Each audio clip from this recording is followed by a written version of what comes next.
It is our mission to embrace the ideal that our show shall always strive to belittle the stupid and to play an occasional song. We shall also strive to take all of your requests, but to never, under any circumstances, play those requests. It is our mission to offend as many people as we can in the shortest time possible.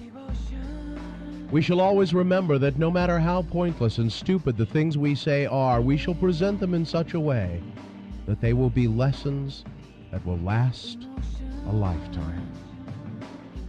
We shall strive always to do nothing and to be mean. We shall strive mightily to always be the #1 morning show in Salt Lake, or, if not that, the #2 morning show, or at least somewhere in the top 15 or 20 morning shows.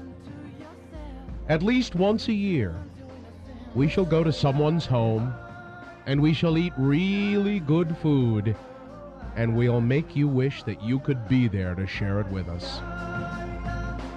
And finally, it is our mission to always remind the listeners that we never lie, and we're always right.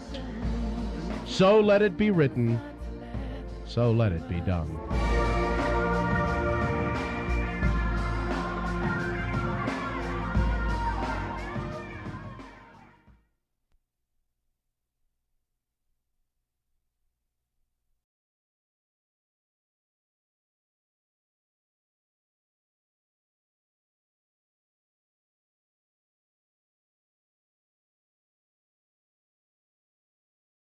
The usual gang of misfits and dope addicts are here. Damn, that was great. That's not one you hear very often. No.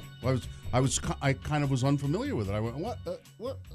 So, because On this day, yeah, the album Technique from New Order was released in 1989. what else is on there? Do you have that? Round and Round All right. and Run to You, I think is what it's called.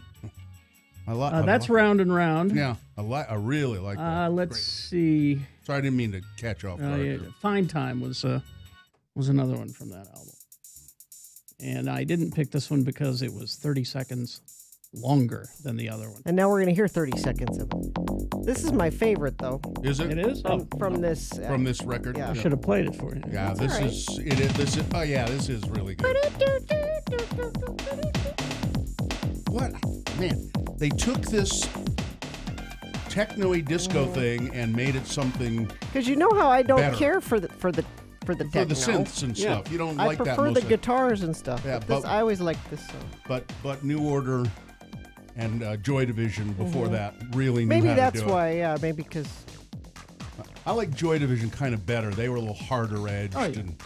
Yeah, this is kind of... This is gritty. Yep. Nice. All right, so I'm worried about this this statue of Philo T. Farnsworth. Philo T. Farnsworth. I think the movement is solid. It's a big wave of move, and they're going to put a statue there of a lady. So the state of Utah, in the Capitol Rotunda, every state, there's a big rotunda room, and every state has a statue or two representing it.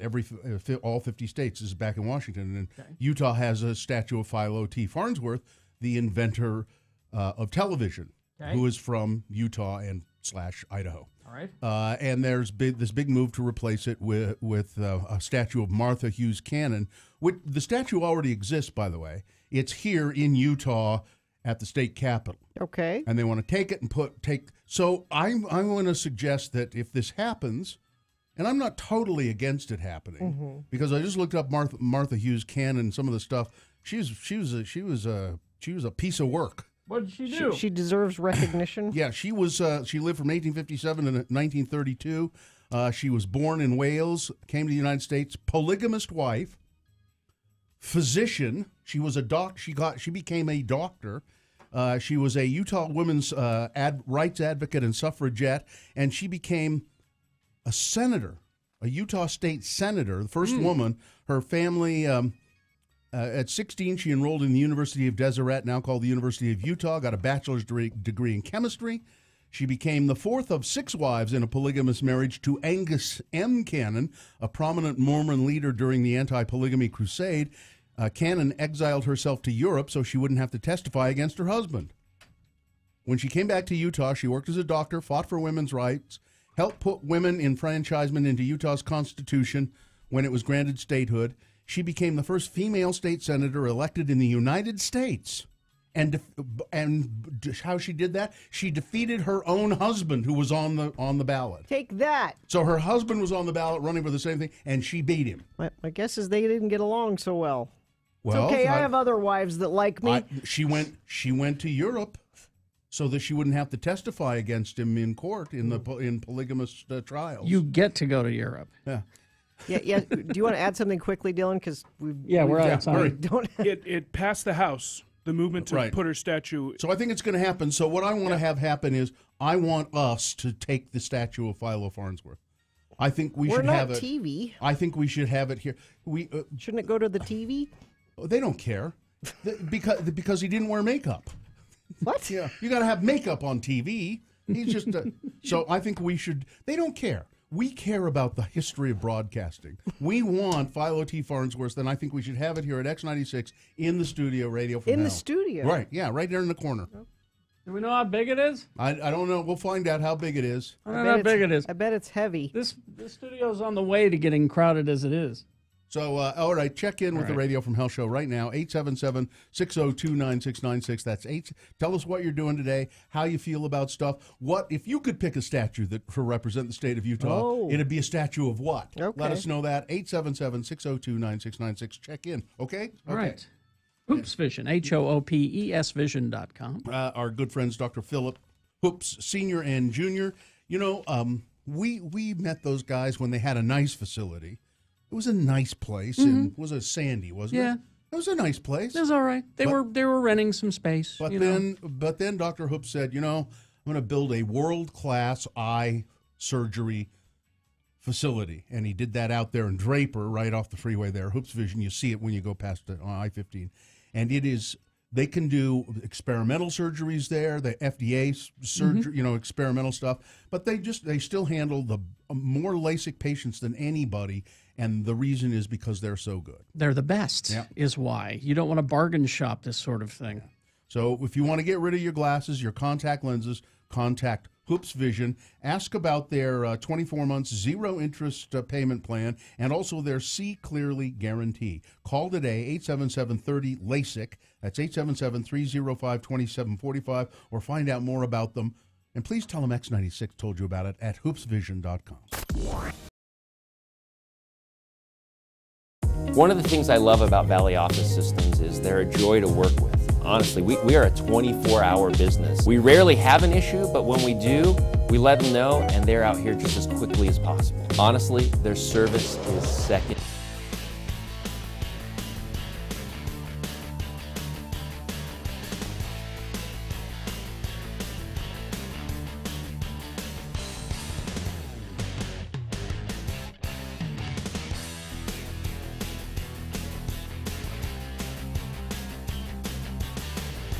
Sturdy. Spell it with me now, S-T-U-R-D-Y. And now we'll use it in a little bit of dialogue, starring as our Utah friends LeVar and LeGrand. The scene takes place in LeGrand's family room as this conversation ensues. Again, the word is sturdy. A beautiful sight, we're happy tonight, walking in a winter wonderland.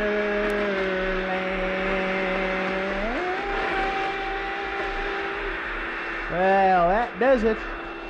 Took a lot of work to get the old family room ready for Christmas, but there's still one very important thing I got to do, LeVar, to make sure Christmas goes off without a hitch. Well, what could you have possibly left out, LeGrand? I mean, the whole room looks like it jumped out of Good Housekeeping's Christmas issue. Thanks. I mean, the tree is up and beautifully decorated. There's mistletoe and holly wreaths in all the right places. Don't stand under that mistletoe. Oh, all right. And the stockings are hung by the chimbley with care. What possibly could you have left out? Well, just come on over here by the fireplace, LeVar. Come and take a good look inside the fireplace and tell me what you see. Looks like an ordinary chimbley to me. Look at all that soot. If I don't do something about all that soot, Sandy will pass us by this year. I don't follow what you're saying. Well, sturdy. The fireplace sturdy. That soot's nearly a half-inch thick. Well, that's what happens with all the smoke. The chimbley gets sturdy. Well, you know how particular and health-smart Sandy is. Yeah. Sandy won't come down any chimbley sturdy. Me too. I feel the same way that Santa does. Huh? I mean, me neither. I won't come down a chimbley sturdy neither. That's funny. You playing Sandy somewhere here in town, LeVar? I can't imagine you as a Santa Claus. Oh, I'm a great Santa, LeGrand. I got a big bag of goodies, if you know what I mean. No. A big bag to stuff down the chimbley. But only if it's clean. I better call someone to come over and clean this year chimbley, or Sandy won't come. Stop it! You're killing me. What? Who are you gonna call? You gonna call one of them doctors that specializes in chimbleys? Maybe he could prescribe a shot of penicillin to clean it out. No, I'm just gonna call a chimbley sweep. He'll bring a big long brush and then climb up on top and shove it down the flue. Well, that sounds painful. You know, LeVar, sometimes you really puzzle me. Shove it down the flue.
X96. Call 877-602-9696 or text us at 33986. Message and data rates apply. All right. Well, I guess no one really cares to check in with a Radio from Hell show. I think we might be having phone issues because people are saying that they're calling. Really? And when I tried to call yesterday for a while, it rang and rang and rang, and I looked over at Nick. He's like, "It's not." 877-602-9696. See if try and get a. Can we reset the phones? Do we have a way to do that? There is a way. Do you know how to do that? It's over there. But you don't. I don't know how to do it. It's under that cabinet right there. Yeah, you got to press some button something over there. It's not a big button that says phone reset. When the engineer gets in, he's supposed to be here at 6:30. Have him do that. Yeah. Let's see. Because we got an expo coming up. We got to have phones for. So nothing's happening now, huh? Nope. It's just not. Well, so sorry. you can text in a check-in if you want, 33986. Some people like to do that. Like, let's see. Good morning, Radio from Hell. On this day, 31 years ago, I was born. And the most spectacular thing I will have going today is a dentist appointment. Yay, adulthood. You know, I was at the gym yesterday, and a guy came up to me, and I wonder if it's the same. No, probably not. But he came up to me, and he said, "Carrie, I love your show." And I said, "Thanks, Bill. It's Bill." Oh, you should have just let him think you were Carrie. No, you didn't. Listen, people need to be informed. I don't want him to feel silly if he runs into somebody else and say, I met Carrie at the gym, and somebody says, "You couldn't have. Carrie never goes to the gym." I never correct them when they do it to me. Yeah, I do. Haven't you been Tom Barbaried before? Aren't you Bill? I said, no. And I never continue any further. Anyway, he said, I was in Missoula. I've been in Missoula a lot, but streaming your show, and it's great. And then I said, "What are you doing in Missoula?" He said, "Well, I was a firefighter in the forests up there." And he said, "But this is just the highlight. It's my birthday today, and I couldn't ask for a better birthday." Aww. Running into you here at the gym. That's nice. I know, that was really nice. Jeremy from Pennsylvania checking in. I have a long work day in front of me. Please, Radio from Hell, I need at least 90%. Oh, look, now line 3 seems to be ringing. We'll see. It was ringing earlier, and the person hung up. Now, Caitlin's going to get it. Let's see. Sarah in St. Cloud, Minnesota checking in. Morning, Lord and Lady, your friend from Spanish Fork. Brother Jackson, it's great to have you back from vacation. No. You know, IT guy riding bus to work. You know, we really haven't officially even begun the show. No, you need to do that. I forgot about that. Well, probably tell us, should. Bill, what's happening on Is the it show sponsored? today. No, but you can tell us. Well, I can tell you that the moon, it'll be full tomorrow. Tomorrow at 6:51 a.m. This is the blue moon? Blue moon, a blood moon. It's a blood moon. I'm sorry, a blood moon. Yeah. And let's see, it'll set today at 6:51. Today is Tuesday, by the way. It's the 30th day of January in the year of our Lord 2018. And this is North America's most eviscerated morning radio show. It's the Radio from Hell broadcast starring the Lords of Morning Radio, Kerry Jackson, Bill Allred, and Gina Barberi. The senior executive producer of the Radio from Hell show is not here. He's on vacation. He's Richard Stedman. Dylan Allred producing video for the show, which you can see at x96.com/live. And Caitlin, for short, is here. Katie, for short. She's answering the phones and doing other stuff, but I don't know if the phones work, so it doesn't matter.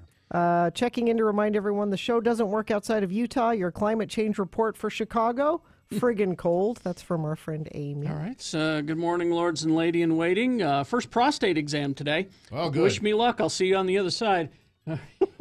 Moon River. Grantsville girl is checking in. Yes. Hi. It's a Fletch reference, Bill. Yeah, so I'm it was a bad joke. It was a bad joke in the movie. No, it wasn't. It was a good joke in the movie. I'm sorry. I'm sorry, Grantsville girl. Go ahead. I'm sorry. I'm running like an hour late for work, and the only thing that's going to get there, like me halfway sane, because this ridiculous traffic, is listening to you guys. So are you running an hour late because of the traffic? What's happened? I turned off my alarm this morning. Oh, yeah. We've all done it. So, way to go. Not my finest moment. Even your boss that will be mad that you're late has done it.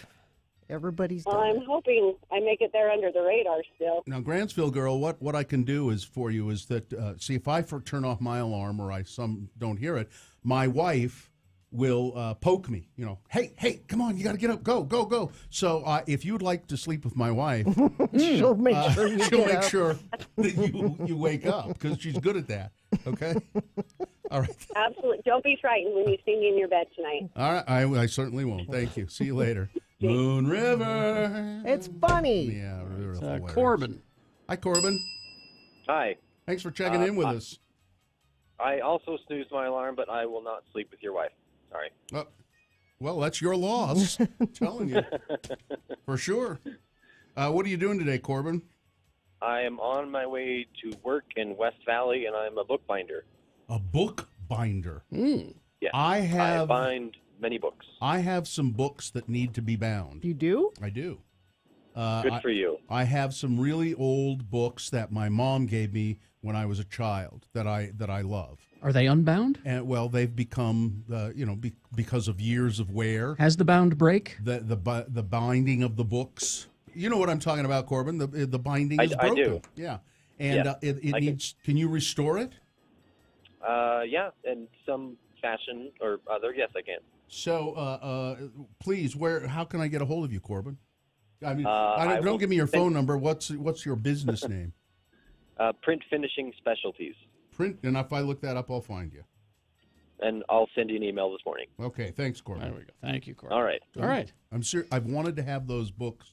Yeah, you restored should. Keep them forever. from disintegrating. Yeah, there's an inscription in one of them, and it's like my mom's handwriting in ink, and it says to Billy on his 5th birthday or something. You're usually not sentimental like that. I miss love my that. mom. I love my mom.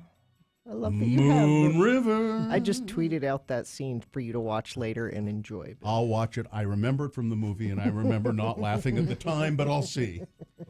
Good morning, lords and lady. I need at least 80%. I'm headed to a philosophy class where the professor uses it as an opportunity to promote Trump and tell us that since we are millennials, we are horrible people. I would get... And you pay for that. You don't have to take that class. You can take a different one. Where is that? Did she say where she goes to school? She didn't say. Meg, the manager, running late. Tim, the tree guy, and I are just barely up. Let's see. We had some other, let's see. Sean from Middleton, Wisconsin checking in. Phil Collins checking in. Well, it's his birthday today. Yeah, so. Well, Susu Studio. You nearly had Phil Collins for an opening number. I tried. Carrie turned me down. I turned her down. He's going down like a monkey. I just couldn't. Because the good songs, he has a few good songs. Yes, he does. But they're all like 5.5, 6 minutes long. In the Air Tonight is a great song. Yes. I kind of like the song from the movie, Against All Odds. Is that it? Yeah, but that's not an opening number. That's kind of a... I kind of like that song. I shouldn't. It did make me bring up the Phil Collins scene from American Psycho. Thought maybe I could use that. It's he's filming two prostitutes. It's too visual. Too visual. And Carrie said, well, maybe I'll edit it. And as he's playing it, I'm like, yeah, but the stuff you have to edit out is the funny stuff. Right. So there you go. You wouldn't have to edit out Moon River. Nope. No, you could play that. And that look on Chevy Chase's face was priceless. Right? I remember it, and I remember going, well, that was an obvious choice. Bad crash. Intersection of Bangor Highway, 104 South and South Jordan. All southbound, eastbound, westbound lanes closed. Find an alternate route. Crash southbound I-15 near the I-215 South interchange in Murray. One car is facing the wrong direction on the left shoulder. We're off to a roaring start this morning with traffic. So, all right, there you go. Coming up, big boy news and innuendo for a bit, and then about 6:45 we'll begin the X poll. What food or restaurant do you love that no longer exists? You wish it was still around. Yeah. I got a few of those. Yeah, me too. All right, let's see. So let's get this underway. We're going to talk about the Advocates, UtahAdvocates.com. Okay, we can do that here. And, Utah Advocates. Okay, never mind. You want to wait? We can do it later. Okay. Sorry. Stay tuned for a 1-hour nonstop music wingding.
Barberi, Radio from Hell on X96. All right. 6:32. We'll start with some big boy news and opinioendo brought to you by. I've gone down the Fletch rat hole. Oh, no. And I'm just watching clips, and I know the movie so well I don't have to have the sound on, and I'm laughing to myself. That's what Gina would rather do than preparing for this show for you. Get unlimited 1.5% cash back plus a $100 bonus with Power Cashback credit card from Security Service Federal Credit Union. Restrictions apply. Get details at ssfcu.org. I'm reading recipes. That's what I'd rather do than really preparing the show for you. Let's see. Well, dismembered. Now, there's a local news story that I'd like to get into now, but I'm saving it for the boners. Okay. And just when you thought maybe he was gone forever, our good friend Dale Buck-Shaughnessy. Oh, he's back? Totally awesome. Oh, he's back in a really odd and big way. It's hilarious. It's hilarious. You didn't see this? I have not heard. Okay. Oh, yay. So I'm not going to talk about it now in the news. It's all new to me. I'm saving it. He is a boner candidate coming up in Boners Round 1. Del Shaughnessy, totally awesome computers. Wait till you hear it. Now, let's see. I got a decapitation story here, a dismember and decapitation story, Gina, for you. But I get so many of them that I'm not sure whether we've done this one or not. I'll let you know. Okay. An Aloha man. Aloha man. You know what that means. A Hawaiian person? Yes, he is from Hawaii. When you are writing in a Hawaiian paper, often you say just an Aloha man. An Aloha man is in custody after Washington County authorities, this is Oregon, I believe, Washington County, Oregon, found the decapitated and dismembered body of a woman stuffed inside 2 suitcases in the trunk. So we've had bodies stuffed in suitcases. In Washington, but I think this is a different one. Because the there other one was in one suitcase. In one suitcase, yes. which you were very dubious about. How could you fit a body into one suitcase? And I say, well, it's a really nice suitcase, and then you make sure that the pieces are small enough. Okay. Right. But this is 2 suitcases in the trunk of a luxury car. This is so different. This is new. Okay. The man, a suspect in the woman's death, tried to slash his own throat and wrist before police arrested him late Thursday, sources said. Washington County officials on Friday identified the woman as 28-year-old Sarah Zagul of Aloha. Oh, you know what? I think this isn't a Hawaiian person. There is a place in Oregon called Aloha. I've never heard of a Hawaiian person being referred to as an Aloha man. Yeah, they do call it the Aloha State, and they call them Aloha people on occasion. Never heard that. Yeah. The Washington County Aloha, Sheriff's Oregon. the Washington County Sheriff's Office confirmed it had received the word of possible homicide Thursday. This is a possible homicide. Well, she could have been dead. No, she could have been dead. She could have died of natural causes, and then rather than take her to the mortuary, you know what I'm going to do? I'm going to dismember her and put her in a couple of suitcases and put her in the trunk of the car. Could have happened. Yeah. The man, who remains unidentified, tried to kill himself when police got him. A Facebook page for Ms. Zagul says she worked as an actress, model, and voiceover artist. Her social media pages offer a glimpse into her life. She posted photos of her young son. She had selfies, playful memes. She was pretty. She had some tattoos. She looked like she was a woman enjoying life. Murder. Exactly. Everyone knew her, knew her family, and they said she was funny and sweet. She was a great person. And those defiant Oregonians don't pronounce it aloha, apparently. Oh, really? They pronounce it aloha. Oh, yeah? Oh, okay. Well, that's great. We'll show you Hawaii's the Aloha State. Yeah. We'll say it differently. You damned Alohas? Aloha. Aloha. Okay. All right. Let's see now. Here in Utah, a man was hospitalized after being shot in the face in Murray. Is Dick Cheney in town? Incident happened. No, Gina. Oh. He was not. Okay. Incident happened about 1:45 Monday. Moon River. In a Murray apartment. Two men were in the apartment and one man shot the other, said Murray Police Detective Kenny Bass. Information about why the men were there, whether either of them lived there, how they knew each other. Nobody knows anything. All they know is a guy got shot in the face and the gunman tried to get away using tracks. Not the best getaway. No, but he was apprehended and arrested. Now the little cat, the palace cat from the Hogle Zoo. Yes. Cute little Mushu. He is back. Good. Safe, sound. 36 hours on the run. Well, not on the run, hiding. On the hide? Yeah. Where was he? He was in a what they call a mud trap. It's like a pipe, I think, where debris goes and things like that. Zookeepers used a mouse trap to lure Mushu out of a small hole near a construction project at about 7 p.m. He's safe, said zoo spokesperson Erica Hansen. We had 24-hour presence tonight for getting Mushu. The shy 10-month-old critter, it says here, will remain in quarantine until veterinarians give him a clean bill of health. The capture took some investigating. Zookeepers patrolled with temperature-reading cameras. Cool. Showing him in a maintenance area on Sunday night. This is like they really CSI'd this. Zoo staff used intel to find him and draw him out of hiding. I'm curious as to it says here that they used a mouse trap to lure him out, but now here it says zookeepers. Oh, here we go. Zookeepers attempted to coax Mushu out with food, appealing smells, and a recording of his mother's call. Oh. Why not just get his mother? Say, Mushu, you get out here right now. You've had me worried sick. I think that Mushu's mother is not here. Around. Not here with us. Yeah. Yeah, but it doesn't say what the. We would have, if his mother was around, we would have learned his middle name. Because that's what mothers, when they are mad at you, they. Oh, so it would be Mushu Thomas. Yeah, you get out here right now. Mushu Bob. Mushu was born at the Hogle Zoo last March, along with 4 siblings. There he is. Mom? And I'm trying to see what happened to his mom. There's all kinds of stories about this, or things about this story that are not clear. Mushu. Oh, Mushu. It's probably driving my dogs crazy. Melania Trump was furious. Again? When she found out, or when the news broke, she maybe already knew about it, but when it became public that Donald Trump had it says here an alleged affair.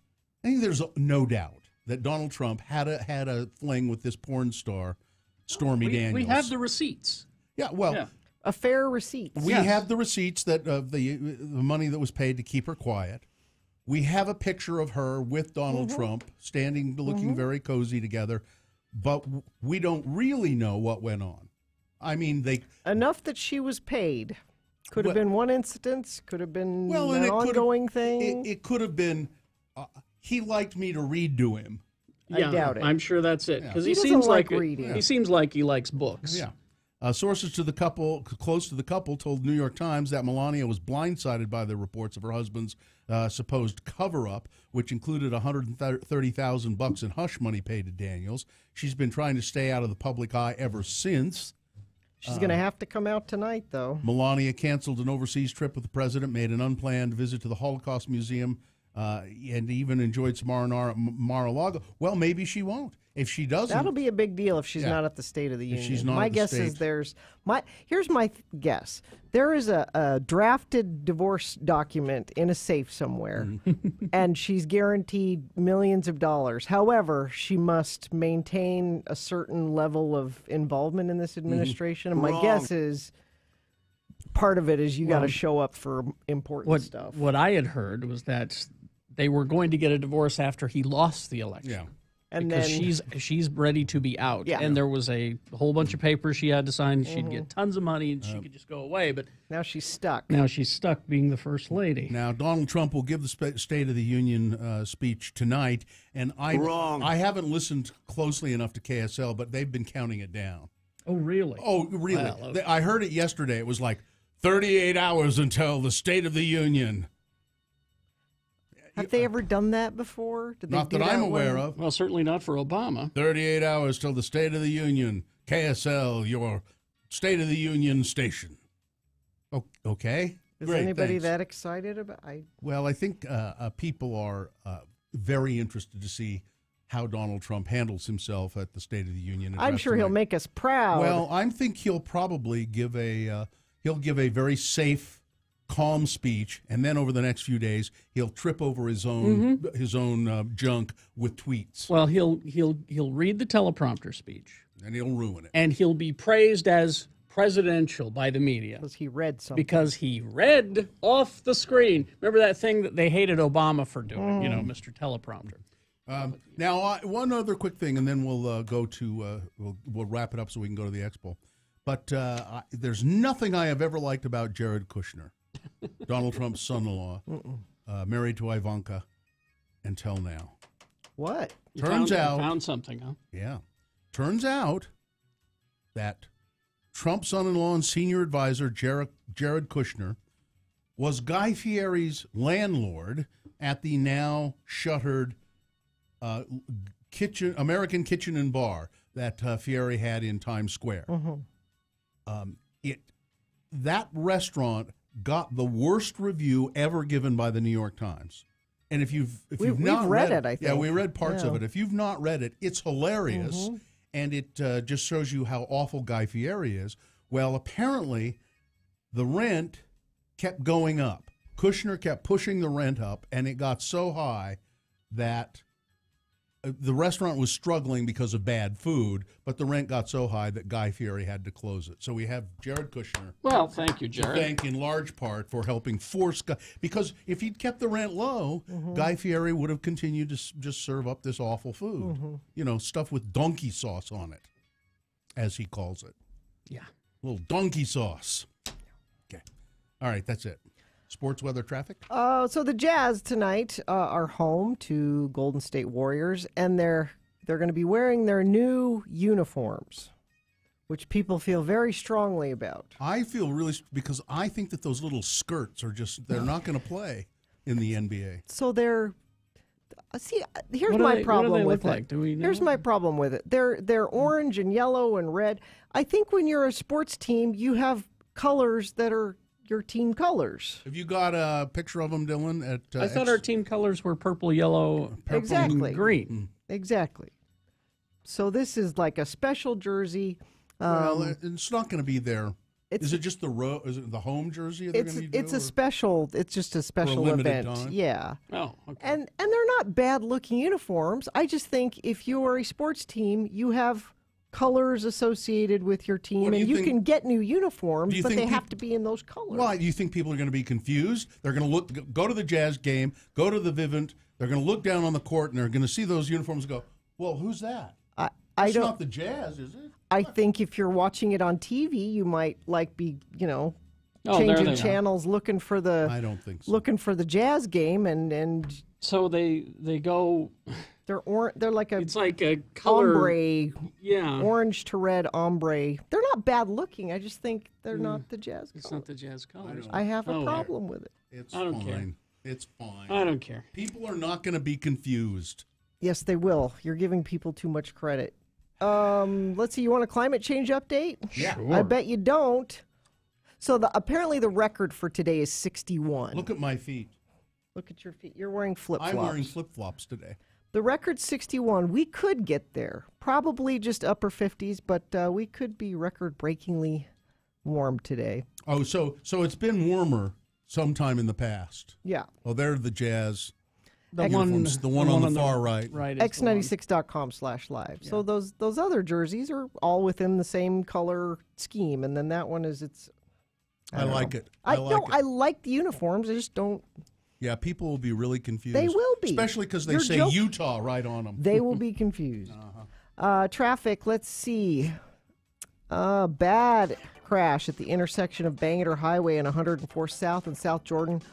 All southbound, eastbound, and westbound lanes are closed. Please find an alternate route in that area.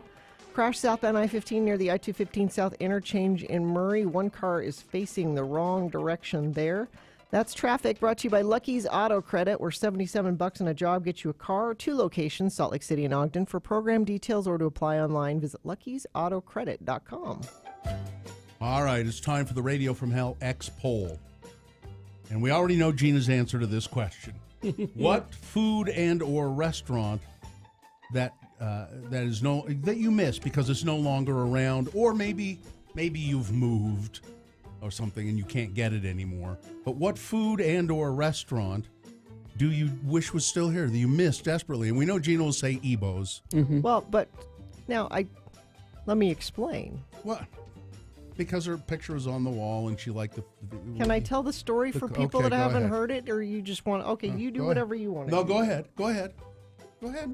I sent a picture to Dylan of the cartoon of me and my dad. No, I don't believe I've ever seen it. You haven't? Or might so have, we were in an ad campaign for this restaurant Ebo's, and that used to be in Trolley Square. It's where the Pottery Barn is now. No, you didn't get it? Oh, Dylan. Oh, that's too bad. Here, I'll send it to you and you'll have it in the next break. But they took notable local people. And you and your dad. And me and my dad. And they had caricatures done of them. It was on the wall. On the wall. Hot Rod Hunley. And they took the one of me and my dad, Tom, and we were in an ad campaign that was like in newspapers and things like that. But it was. I like being a part of. There it is. Dylan's got it there. X96.com/live. Also, a prime example of why we never allow caricatures to be done of us. No, they're never flattering. Although that looks really almost exactly like you. Mm-hmm. Yeah. And my dad too. Yeah.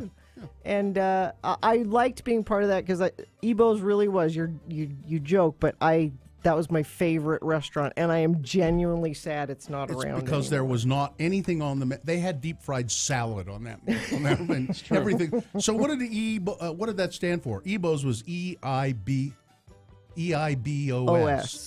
with dots. So it was obviously an acronym. What did it stand for? I don't know that they ever said what it stood for. I don't know. You didn't ask? You're a spokesperson. Yeah, you should have. 877-602-9696. I kind of miss, this will be weird because it's not a good restaurant, but I kind of miss Tony Roma. Yeah, Tony Roma. Tony Roma is on several people's. Really? And it's ribs. It wasn't, but I've had way better ribs since, but it's kind of the first place I ever went with my wife, my now wife. Oh, so it's when it was in Trolley Square there, and we had ribs, and we had this giant stack. They did this giant stack of baby backs of onion rings. It was a big like a tree of onion rings. It was really good. Let's see. Okay. Oh wait. What? One restaurant I miss is the American Grill from Cottonwood Mall. You know why you missed that? It's the Ebo's people, and the menu is basically the same Well, listen, thing. I had some of the worst service in my life at that place. Yeah, me all right? too. That was awful. That's the first time I left a tip and a note about the bad Really? service. It's the first and last time I've ever done that in that place. Boy, a lot of people are saying the training table. Yeah. And that hasn't been gone that long yet. Cheese fries. Let's 877-602-9696. Della Fontana. That's my first wife. That was in No. That was here. No, it was down. It was where the sushi place is. The old church there on Ishiban. Ishiban. That was Della Fontana for years and years, an Italian place. And I had dinner there with my first wife the night I left Utah and left her here to go live in New York. Well, that's sad. Well, it was At least you bought her dinner before you left. Yeah, have some dinner. Have some pasta. I'll see you. Be back in a year. Brooke is on the line. Hello, Brooke. Hi, Brooke. Hey, good morning. How are you guys doing? Good. What restaurant or food do you miss? So I remember there was a restaurant by Fashion Place Mall that used to be called Galaxy, and it was like a diner type place. Mm-hmm. And I just remember as a kid they had really good hamburgers and fries and like a fry sauce. And just the atmosphere, I think they had like solar planets everywhere and stuff. Yeah. But, yeah, I remember that place, Galaxy Diner. It lasted about a month. yeah, Galaxy Diner. Yeah, it didn't last very long, but I remember it. Yeah. All right, thanks. Yeah, There you go. that was mine. Okay. Thanks, guys. Mm-hmm. Thank you. Let's go to Craig. Hello, Craig. Craig. Hello. Hi, Craig. What do you miss? I live out in Grantsville, and in Twilla there used to just be a Sonic up in Twilla that I used to go to a lot. You know, they still have Sonics around. Yeah. And they're the same, Craig. Although they seem to be closing. Craig, they're really the same as they always were. That's true. Okay, Craig, see you. All right, Craig. A little confused. I miss going to this McDonald's that I used to like a lot. It was really a good McDonald's. There was a place on Murray Holiday Road that Sue and I used to go to all the time called Il Capriccio. I remember it was Italian. seeing it. Yeah, and it was quite good. Lots of people missing Fuddruckers. I think you just miss saying Fuddrucker. That's I don't know that you actually missed the food. No, I liked the Fuddruckers. I went to a Fuddruckers for the first time in someplace out of state. I forget where it was. Lots of Scone Cutter. Yes, there's a Scone Cutter. They're still open. No, a lot of them are closed. Yeah. But they're there's still one. open. There's one on State Street Yeah. and like 21st South. A lot of Eat a Burger. Yeah, that's another place I associate with my my current wife. We used to go to Eat a Burger all the time, the one right there on 2nd South that stood there as a monument to whatever for a long time. Are Mulboons still around is the question? No. No. Let's see. Craig was my favorite call, someone says. Yeah, Mulboons, you could get that big peel and eat shrimp bowl. Peel and eat shrimp Peel bowl. and eat Yeah. shrimp. The Hungry Eye. Oh, yeah. I want to say. That's now the MS Society headquarters. Ooh, Right. that's very We different. used to go to Easter brunch at the Hungry Eye. Interesting. All right. Let's go to Kurt. Hi, Kurt. How's it going? Good, Fine. Kurt. What How's you it got? going? What restaurant do you miss? Mine was called Locals. It's out in Twilla, a little sports bar. Mm-hmm. They served chicken. It wasn't fried. It wasn't breaded. They baked it. Mm-hmm. But they had several different hot sauces. It was dang good. I don't think there's one around anywhere no more. I haven't never heard of it. I'm sorry that it's gone. It sounds like you have a great fondness for it. It was a good place. You Yeah. could take the kids. Yeah. Everything. Well, then I'm not interested. Carrie doesn't like places you can take the kids. All of my favorite places are places that discourage children. Thank you, Craig. All right. Yeah. Tooele. Let's go to let's see, is it Rainey? Hi, Rainey. Hey, how you doing? Good. What's up? Good. Morning. The restaurant that I missed was Fish and Chip back in Sugar House. I don't know if you guys remember that. Was it the Piccadilly? Yeah. Piccadilly Fish and Now Chips. frying. Was there one in Oh, Sugar yeah. House? Yeah. Now I That remember. was really good stuff. was on But then they moved 21st. to State Street, and it just didn't taste the same anymore. Though.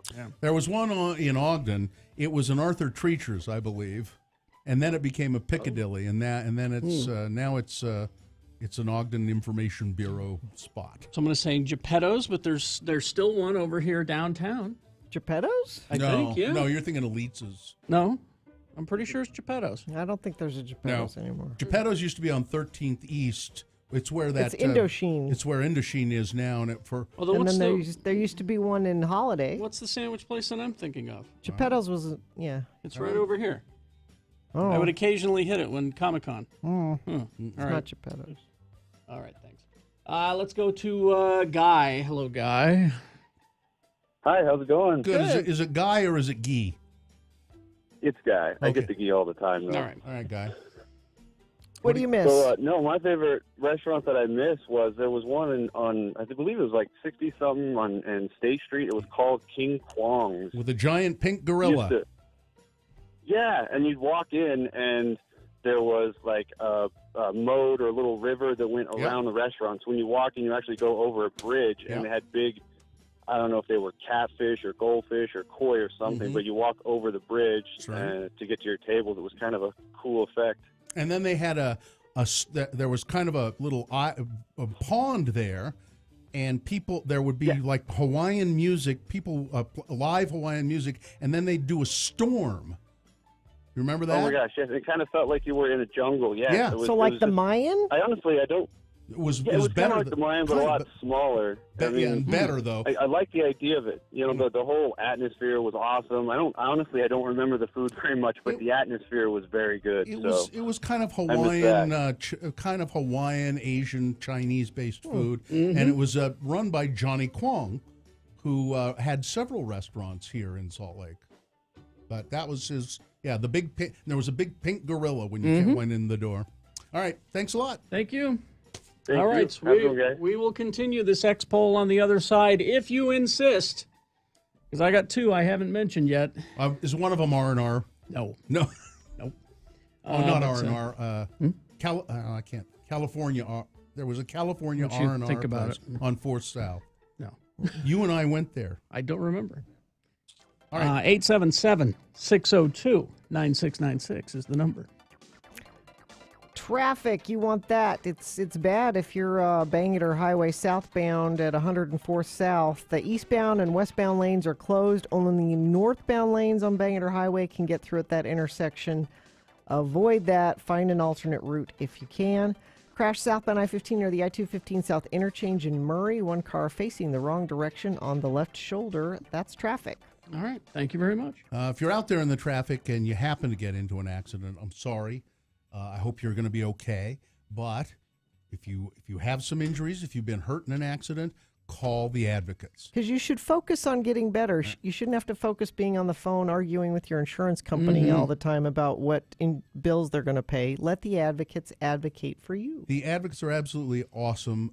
They are like when you call them at 801-355-5550. That's 801-355-5550.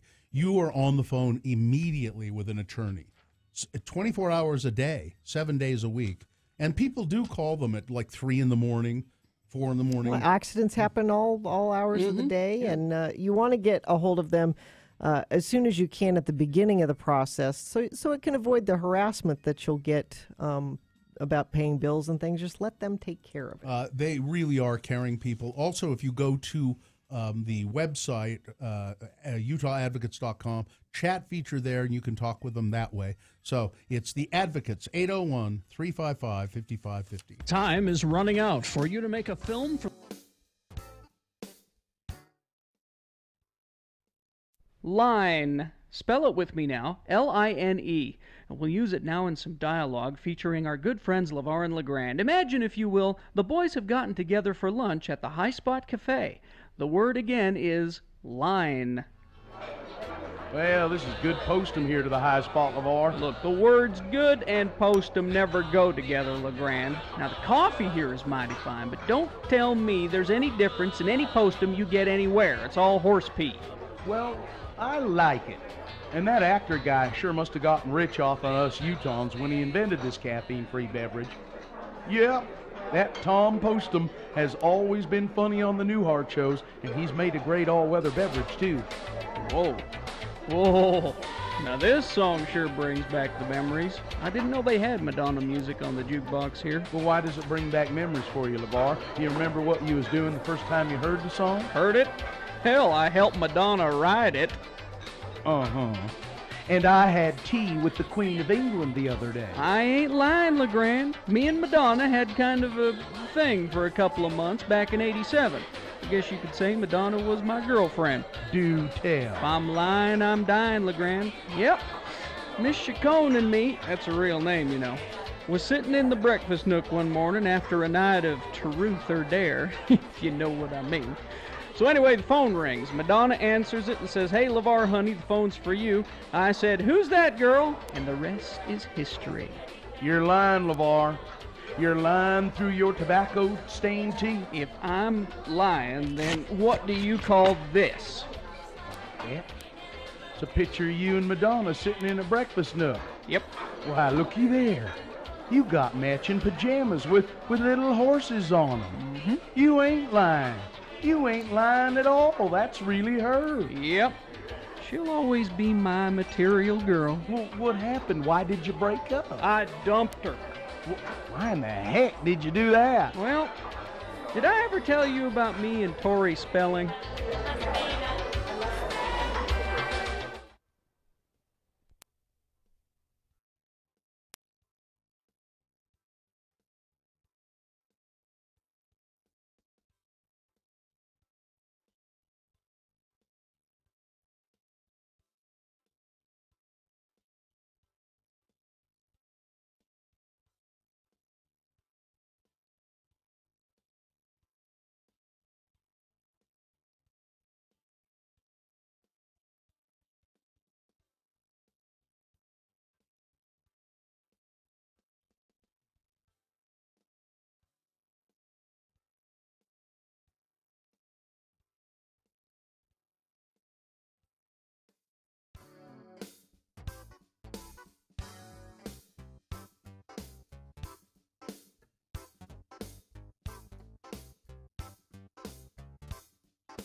Radio from Hell is the longest running morning show in Utah.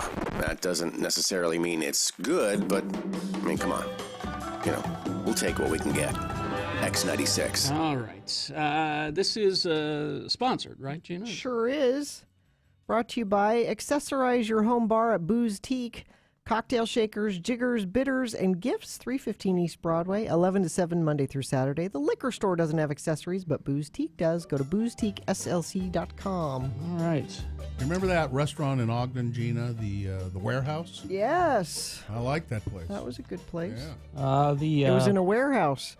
The X-Poll question is it's turned into just restaurants. Could be just food. We had it wide open to food, but it seems to be just restaurants. Did you had a food, Carrie?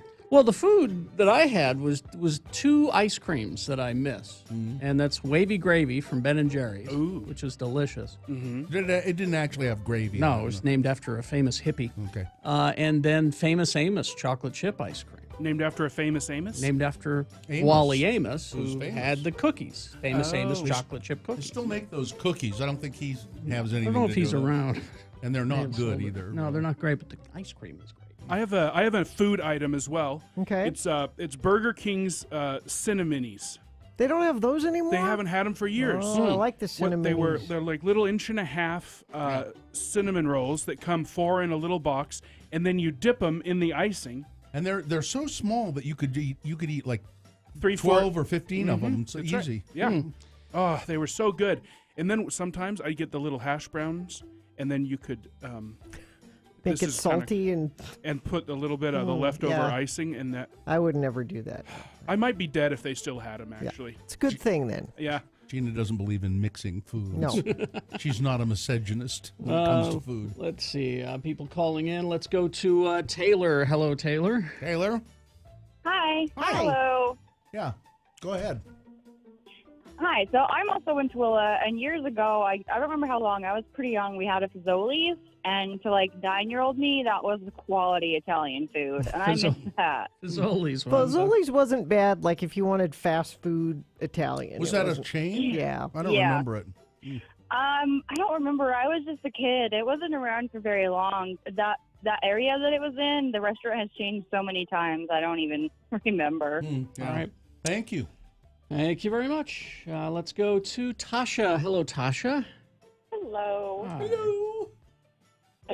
So the restaurant I missed is Cosmos, and it was in Ogden. The building's still there, but it was ran by this sweet little old man, and he made the best burgers and deep-fried mushrooms I had ever had. Oh, yeah, down life. on Harrison? No. I think it's Washington. I think it's Washington, yeah, and it was the most amazing food I had ever eaten, and I had moved just from California, and the guy I was dating at the time insisted that I eat here, and he was spot on. It was amazing food, and then 2 years later, they just closed their doors and never opened again. Was it sad. there by the Ogden River? It had it was a blue and green building kind of. Yeah, it's still there, and it still says Cosmos on it, but he's never opened his doors back up. So Damn it! Yes.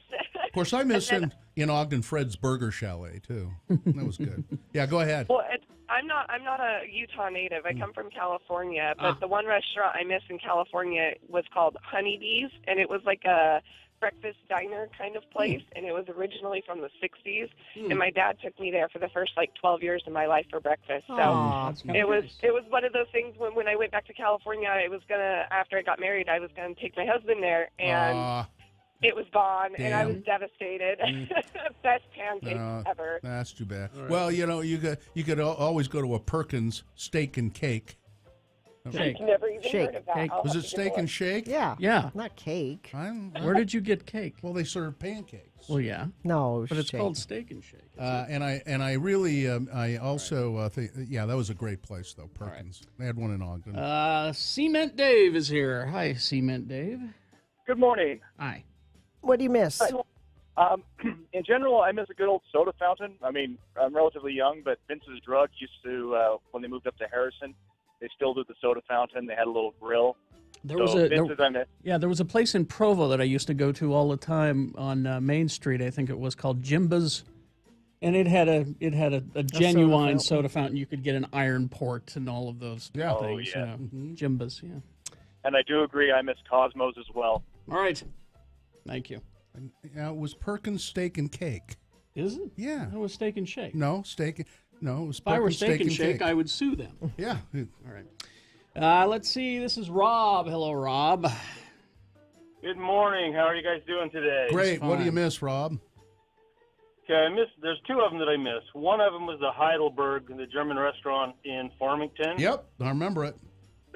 They had fantastic German food, and the other one was in the early food court of the Leighton Hills Mall, and it was a Greek place called Shishkahod's. Shishkahog? That's a terrible name. No wonder it's out of business. Oh, man. I would never go. They had wonderful food. The owner and the cook were Greek, and it was really delicious. All right. But a bad name. Yeah, maybe that's another X-Poll is what's the worst name of a restaurant with the best food you've ever had? Yeah, thank you. All right, thanks. Let's go to Mike. Hey, Hi, Mike. Good morning. Good morning. I miss Pop's Burgers. It was a little standalone burger shack on 36 and Harrison in Ogden. Yes, I remember it. Yeah. Drive-through only. Yeah. And, Ogden had a lot of little great places like that. The building is still there. It's either on Grant or Lincoln.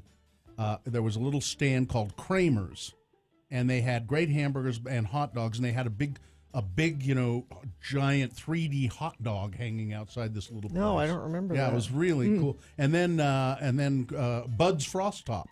I wonder if Bud's, but it's probably not still there out in the north part of Ogden. All right, thanks. There's another one called the Troc. It was on 29th and Trocadero, yes. I took Carrie there. We get tiny little dive bar with the stuffed burger. Stuffed burger. Yep, the stuffed burger. Yeah. Good golly, that was great. Let's see. This is Shane from Taiwan. El Azteca in Provo. Best homemade authentic Mexican food in Happy Valley. Carlos's mom made the best tamales. Carlos's mom. I have been there. I went there. Yes. Dom Casual took me there. Yes. A lot of people are saying Central Park, and all I remember about Central Park is that used to be one of the coupons that you would get on the back of our old stickers or coupons for Central Park. Now, I have, let's see, I have three. First of all, Bill and Nada's. Yeah. The legend. It was good. You know what I liked? The food wasn't really very Food good. wasn't great, but it was open you could go in there 24/7. You could go in there at 3 a.m, which I did on occasion. Where else can you get the ink spots on the jukebox? Yeah. Huh? Yeah. Not just one song either, but several. So there was that. I had a lot of great times, like high school and all that there. And then Cafe Bacchus.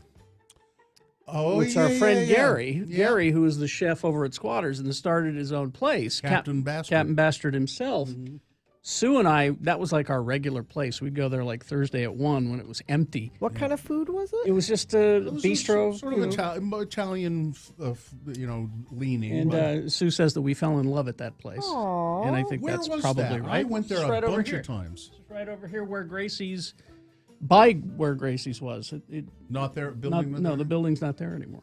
Yeah. And then there was Lugano, where Sue and I would go pretty much weekly. That's Provisions now. Provisions now, but we'd go there pretty much regularly. Well, this has just made us all hungry. Yeah, it did really. But it, I'm glad it's still there. But I did have a burger bar, Big Ben Burger, on Saturday, and it was as good as I remember it ever being. Crash on the exit ramp from southbound 15 to 5th South in Bountiful. The cars are on the right shoulder there. Still major slowage southbound Bangor at 104 South. Eastbound and westbound lanes are closed there. Only northbound is getting through that intersection. Find an alternate route if you can. That's traffic. We got Boehner's Round 1 coming up. I promised you Del Shanzi. Oh, good. You're going to get it. Here, he's Boehner candidate number 1. Looking cool isn't a priority for Del Buck Shanzi. Boehner candidate number 2. Tonight, from Washington, D.C., the State of the Union. Yep. I'm glad you found that. The State of the Union. And Boehner candidate number 3. I'm tired of taking care of you. All right, so those 3 Boehner candidates, along with Big Boy News, coming up after these. I'm driving yesterday. Yes. sitting at a stoplight. There's one car in front of me at the stoplight. Mm-hmm. Light turns green. Oh, I hate this. And he's sitting there and sitting there. And I can see the glow of his phone. Yep. And so I give him a little toot, little horn. Just tap, you know. Then we go to the next light. The same thing happens. Oh, it changes. So distracted driving is what we're talking about. Now, that's not so serious because he's just sitting there, but it can be more serious if you're actually moving your car and looking at your phone. And you'll find that distracted driving is mostly done by morons. Yes. That's what I'm yelling when I'm doing zerofatalities.com. Join the resistance. Find out how you can just, you don't want to do it yourself, and there are tips for you. Sometimes you don't realize that you're being distracted. Mm-hmm. Or, as a matter of fact, when you are distracted while you're driving, by the very nature of that act, you don't really realize what you're doing. Pledge to stop distracted driving. Join the resistance. Go to zerofatalities.org. Hi, it's me, Bill Allred, and as far as I'm concerned, there.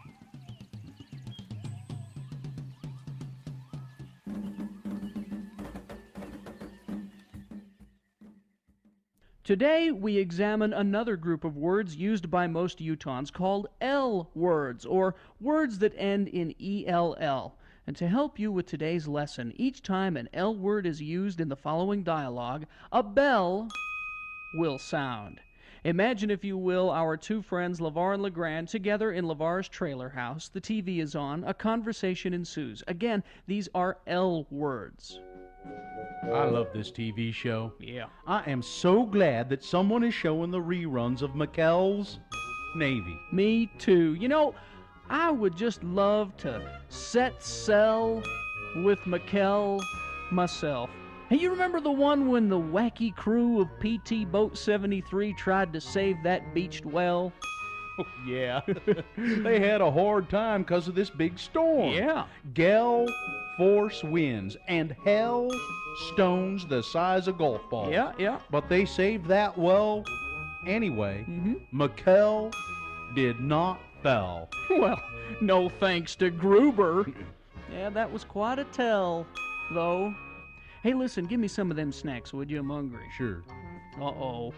What? Trell mix. Yeah? You're not gonna like this, LeGrand, but Trell mix makes me thirsty for just one thing. You're not gonna be drinking beer in front of me, are you, LeVar? Oh, no. I'm gonna have me a glass of L. L is beer? Yeah, but this is pretty mild. It's that Pell L from Squatters. It's so mild I can drink a whole bucket of it. You'd get drunk if you drunk a whole Pell of Pell L. Then you'd get throwed in jail, and I'd have to bail you out. Oh, hey, looky here what I got in the mail. It's a flyer from Deseret Book.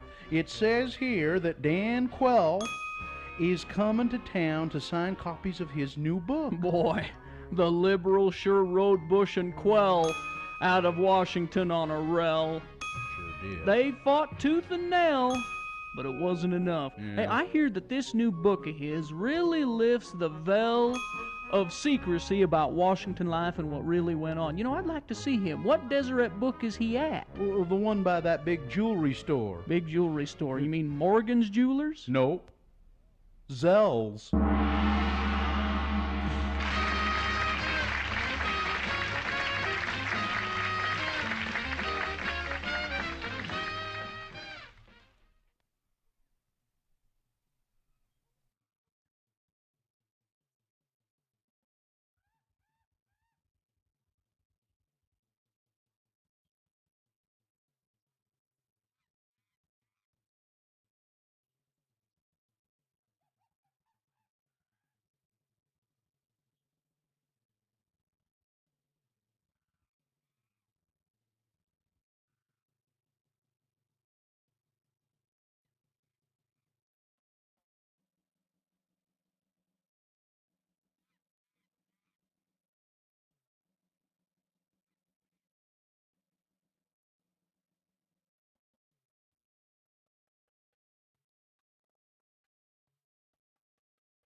from Hell show on X96. Call 877-602-9696 or text us at 33986. Message and data rates apply. Remember that information because you're going to need it to vote for round 1 of our Boehner voting.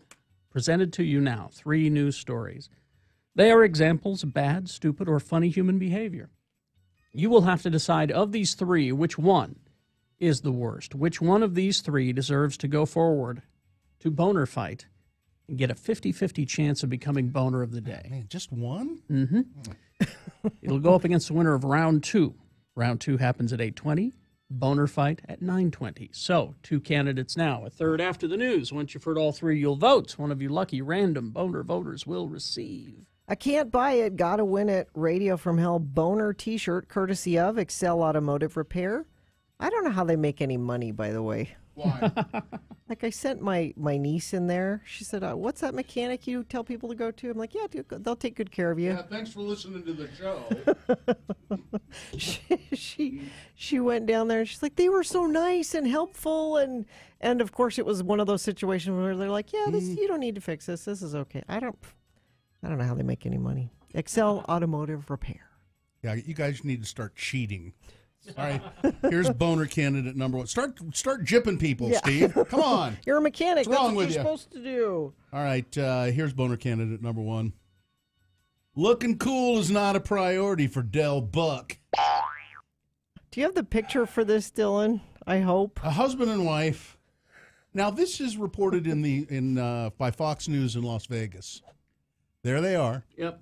A husband and wife said they are unable to enjoy their vacation to celebrate their 25th wedding anniversary because workers at the Trump Hotel refuse to let them use their Segways inside the hotel. Don't they know who he is? Del Shanzi and his wife, Teresa Shanzi, from Salt Lake, both use Segways to help them get around, despite their disabilities. Now, what? Disability? Well, he explains. Okay, I was going to say, he is insane. Yes, that's a disability. That's part of it. And you've always wondered, so he has a wife and he has kids, and you've always wondered, well, who would marry Del Buck Shanzi? Who would stay with Well, Del apparently someone as crazy as he is. Okay. They said employees at the Trump Hotel they said that you can't use your Segways. Quote, I don't want to look disabled.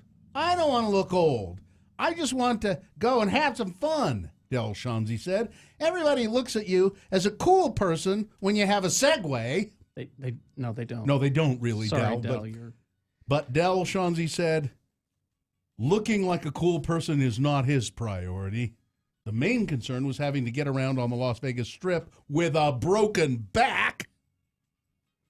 Well, I have 11 vertebrae fused together. My hip is bolted on. My hands are bolted together. My neck is bolted together in 2 places. I fell out of a tree when I was a kid and was actually quadriplegic for a little bit. And then a couple of motorcycle accidents later, I broke my back 2 more times, so here I am. Teresa Shanzi said her disability is temporary. And I think it's Del. Is it the doctor says I'm lazy? But it still shouldn't matter to employees whose job it is to follow federal laws that were created to protect the disabled. The family said neither of them have had an issue anywhere in Las Vegas until checking in at the Trump Hotel. That is the biggest fanny pack I've ever seen a human being wear in my life. If you go to x96.com/live. There's got to be 4 pockets in that fanny pack. That's not a fanny pack. That's like a shoulder bag. Well, and the hotel said Well, he's wearing it around his if you're waist. disabled, we have wheelchairs you can use. There's so many layers of irony here. Those are weird Segways, too. They don't have the Segways that you see, they have like handlebars. These are almost like those hover scooters. They have little. They have a bike seat. Little bike seats or something. This is a man. In case you don't know who he is, this is a man who has been in trouble with the law more than once. My favorite one was he flies these ultralight helicopters, and had like a GoPro camera on, and he kicked an owl in the air. And he yelled, "Who's the predator now?" Yeah. He's Shanzi, a real American. There he is. Oh, do you have the one where he talks about swearing? And these guys are cussing and swearing. And that's what makes me emotional. He ran for Del Shanzi for governor. Yeah. Yep. all of our cars will run on water. I know, my friend has run his 4-stroke weed eater completely on water. He's crazy. He had an incredible, I mean, really an incredible business. Yeah. You know, the totally awesome Made a computers. lot of money. And he was kind of nutty on the commercials, but that was fine because they stood out. Mm-hmm. And he had this huge chain of computer stores. Mm-hmm. But he's nuts. Yeah. So he's unstable. Now here he is. He's saying at the Trump Hotel, well, you know, they've let us do this in every other hotel, but at the Trump Hotel, no, they have to get wheelchairs for us. I just assumed he was staying at the Trump Hotel. Isn't he? Isn't that that's what he wants to? He wants, yeah. I mean, like that's where his room was. That's where he Well, rented. That's the kind of guy he would be. Is I want to stay at a Trump hotel. Yeah, exactly. You know. Well, he says it has nothing to do with Donald Trump. I think it's just that he's got an employee that's kind of gotten power hungry. It's not even Donald Trump's employee. His name is on the hotel, and that's it. He doesn't run the hotel. No. It's a federal law to allow people with disabilities to use mobility devices. They are basically treating us like we're 12-year-olds on skateboards. I'm almost 50 years old, he said. Almost 50. He's Super Del Shanzi for governor. Boehner candidate number 1. Looking cool isn't a priority for Del Buck. Boehner candidate number 2. Tonight, from Washington, D.C., the State of the Union. Whoever printed out the tickets for Donald Trump's first State of the Union speech must be feeling a little covfefe right now, as it's written here. Trump is set to deliver the speech tonight, and it will likely be different from previous addresses, as are the tickets. It seems that some of the tickets misspell the word union as unium, based on numerous tweets from guests who have their tickets in hand. And they looked at them and went, wait a minute, this isn't right. As you might expect, many of those people threw snarky comments in as a bonus. But the delegation of Normay, they were fine. They were okay with it. The Trump White House has had its share of spelling and grammatical errors in the past, but this typo is actually the fault of the House Sergeant at Arms office, which is responsible for printing the tickets. Laura Barron Lopez, a reporter from the Washington Examiner, said the new tickets with correct spelling of union are being distributed. But really, the United States. Come on. Yeah, I hope he's got extra, super polydent tonight. I'm doing a drinking game tonight that every time I'm going to take a drink. Carrie, you have to come to work tomorrow. That's Boehner candidate number 2 tonight from Washington, D.C., the State of the Union. Oh, somebody says that fanny pack that Superdell has is a concealment holster for a big handgun. Well, I believe that. Yeah, probably. He's a gun nut. Yeah. Coming up in a moment, Boehner candidate number 3. I am tired of taking care of you. Now, I'm going to tell you that Boehner candidate is a very strong one. Okay. But I don't want you to forget about Del Buck Shanzi. Okay. It's going to be, these choices that you have to make difficult coming up. So you got to decide round 1. Boehner voting. We'll hear candidate number 3 after the Big Boy News, brought to you by LASIK at Hoops Vision. Now this resolution is easy. Ask about 24 months, 0 interest, and their See Clearly guarantee. Schedule your free LASIK consultation today, 877-30-LASIK, or go to hoopsvision.com. All right, story for you, Gina. Yes. A man in Hawaii, an aloha man, you might say, a Hawaiian, found a foot-long centipede in his yard. He killed it and had it mounted. Really? Clayton Cambra, 65 years old, lives on the Big Island in Hawaii. He's now retired, but he used to own a tannery and taxidermy shop in California. Mr. Cambra said he's always been fascinated by, quote, ugly creatures. Well, he found one in his yard. This centipede, and I hope we have it at x96.com/live. No. Oh, that's, what's his name? Chuck Testa. Chuck Testa. Also a taxidermist. Yeah. No. Carrie found that so fast. No. Now, he said this centipede, he caught it, and they will bite. That is huge. Yeah, there it is. Wow. That's not there's a better picture because it shows him holding a perspective. Yeah, that's better. But he says, I caught him and I put him in a bucket. He was still alive, and he stood up in the bucket like a cobra. Oh, that's nightmare fuel. He crawled out of that bucket 4 or 5 times before I got him in there. He eventually managed to get the centipede inside a plastic bag and froze it in a freezer. After it died, I took it out and thawed it, and the next couple of days I put him on a piece of styrofoam board and pinned him out, injected him with formaldehyde, and there he is. Oh, man. Oh, man. You mount him on the wall? Yeah. Yeah, he did. I just, my skin is crawling. Now, I think this is a Vietnamese, they're called Vietnamese centipedes. And if you are bitten by one, it says you would experience extreme pain. Yes. The bite is just really hard. I'll bet. Reddening around the bite, and in rare cases, it could cause death. But they're not poisonous. I bet that thing could eat a cat. Yeah. They're Do not some damage. They're not poisonous really necessarily, although you can get, like an allergic reaction or something to them. Ugh. All right. Pretty creepy, huh? Yeah. The Utah let me do this story first. Amazon. Yes. That's Jeff Bezos. Mm-hmm. Berkshire Hathaway. That's R.C. Willey. Oh. Warren Buffett. Yeah, Warren Buffett. They own R.C. Willey. Okay. And J.P. Morgan Chase. All right. Now, I don't know too much about J.P. Morgan Chase other than it's a security. Financial. But I know that Warren Buffett, Berkshire Hathaway, is a very wealthy, he's often on the top of the list of wealthiest men in the world. Yeah. And he's also liberal, a social liberal particularly. And Jeff Bezos of Amazon, also social liberal with conscience. Okay, I bring these up because they have announced, that's Amazon, Berkshire Hathaway, and J.P. Morgan Chase, that they are forming an independent healthcare company to serve their employees. That's a lot of employees that work for all those. Yeah. Now, these three companies they've provided few details about the new entity. Now, it's not unprecedented. There are lots of companies that do self-insure. My ex-wife, Claudia, her company, and she oversees most of this, they're self-insured, and which seems to work quite well, really. So any insurance claims against them, the company they pay it.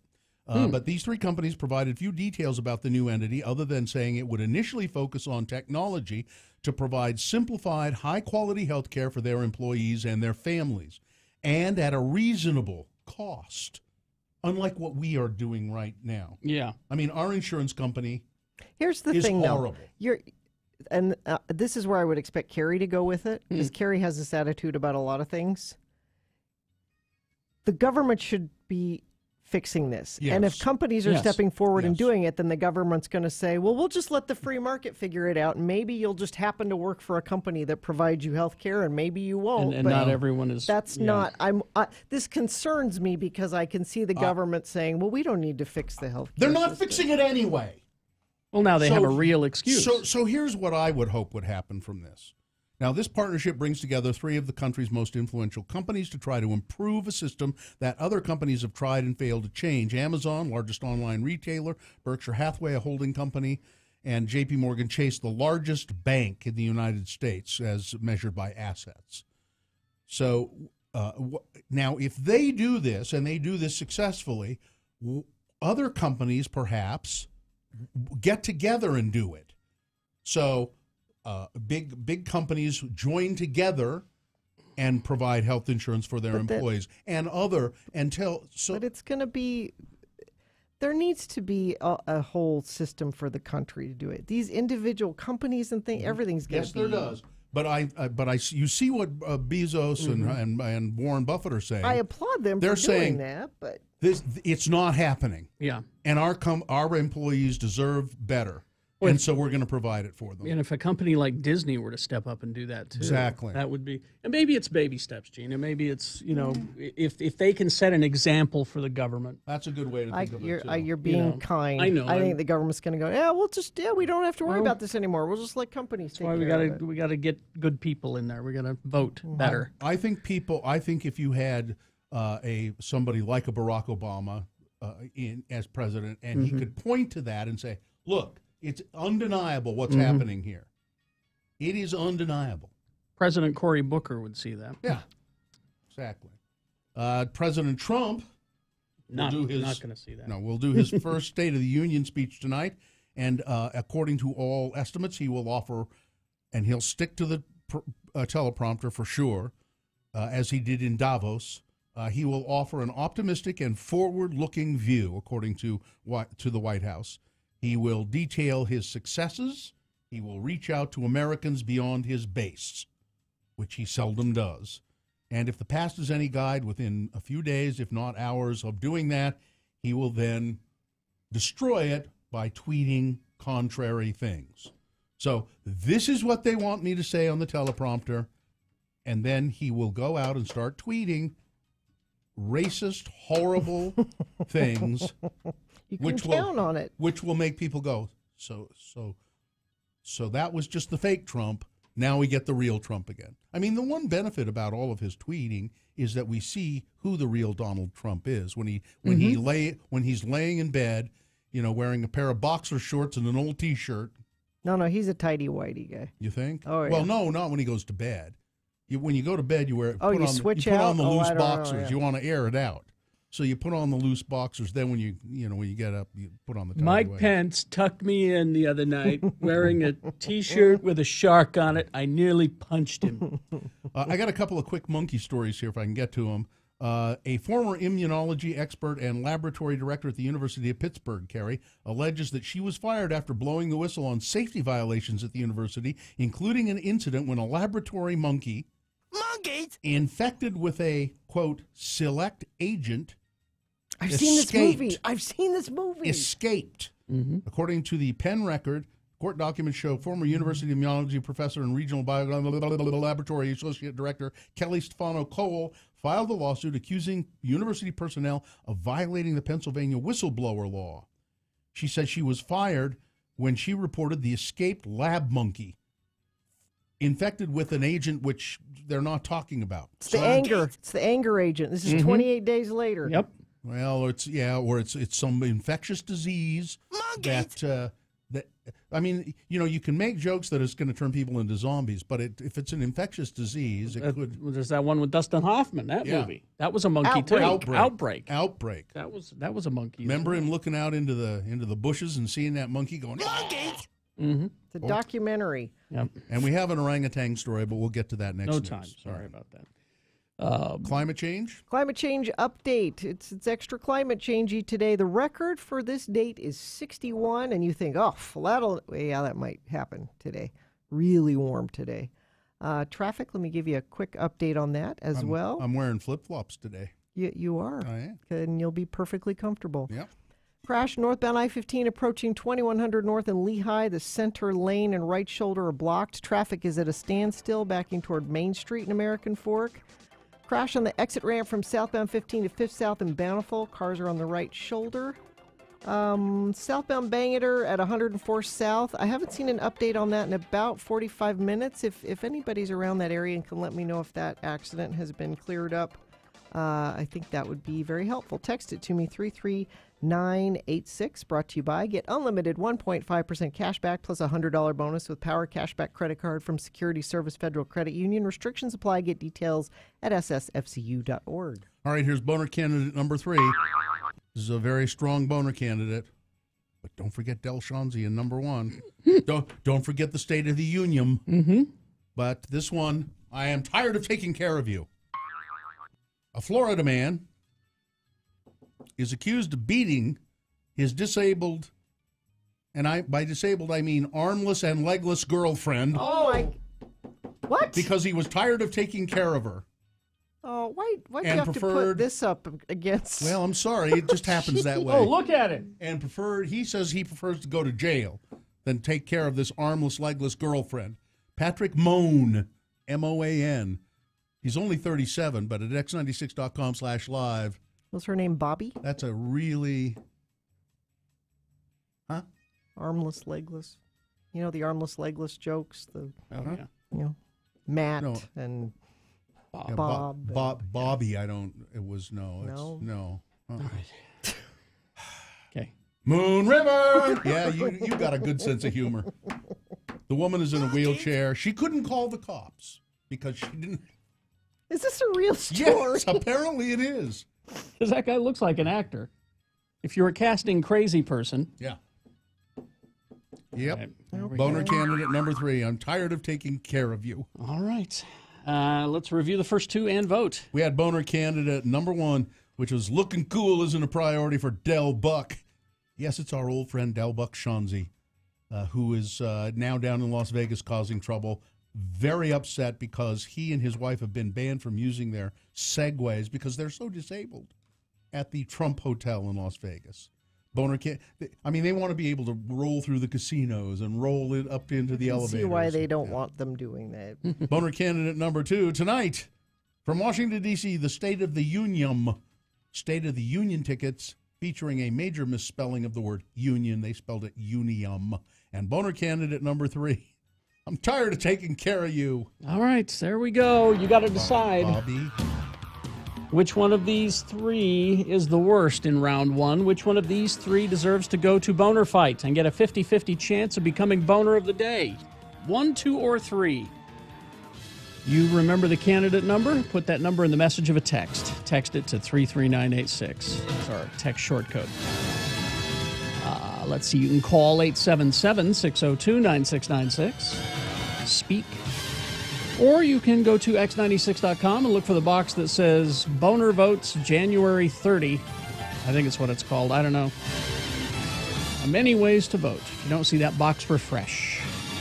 Do it now, though. You've only got 4 minutes. Let's go. This is round 1.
Gina Barberi, Radio from Hell on X96. 7:46, time to award round one of your boner voting. And round one of the boner voting is brought to you in part by potato salad. It's not summer. Oh, wait. It sure feels like it. And besides, it was a warm German potato salad. Ooh. It's a vinegar salad, not a mayonnaise. Yeah, vinegary salad. with bacon. Oh, okay. It was really good. Yeah. My wife made that.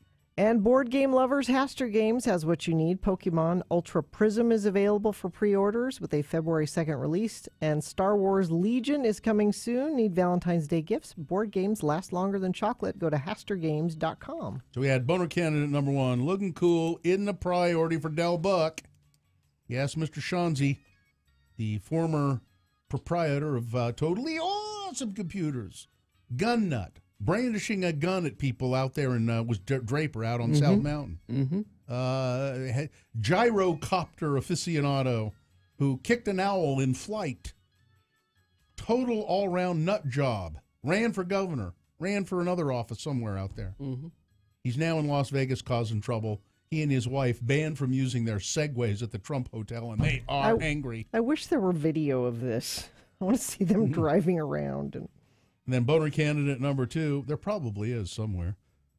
Tonight, from Washington, D.C., the State of the Union. Misspelling on the tickets that were printed for the State of the Union address. And boner candidate number three, I'm tired of taking care of you. A Florida man accused of beating his girlfriend who is armless and legless. So. 3 good ones. Yeah. And, we all wanted one of them particularly to win. It didn't win, well, did Keaton won the boner T-shirt. Candidate number one, Del Buck Shanzi, 117 votes. Okay.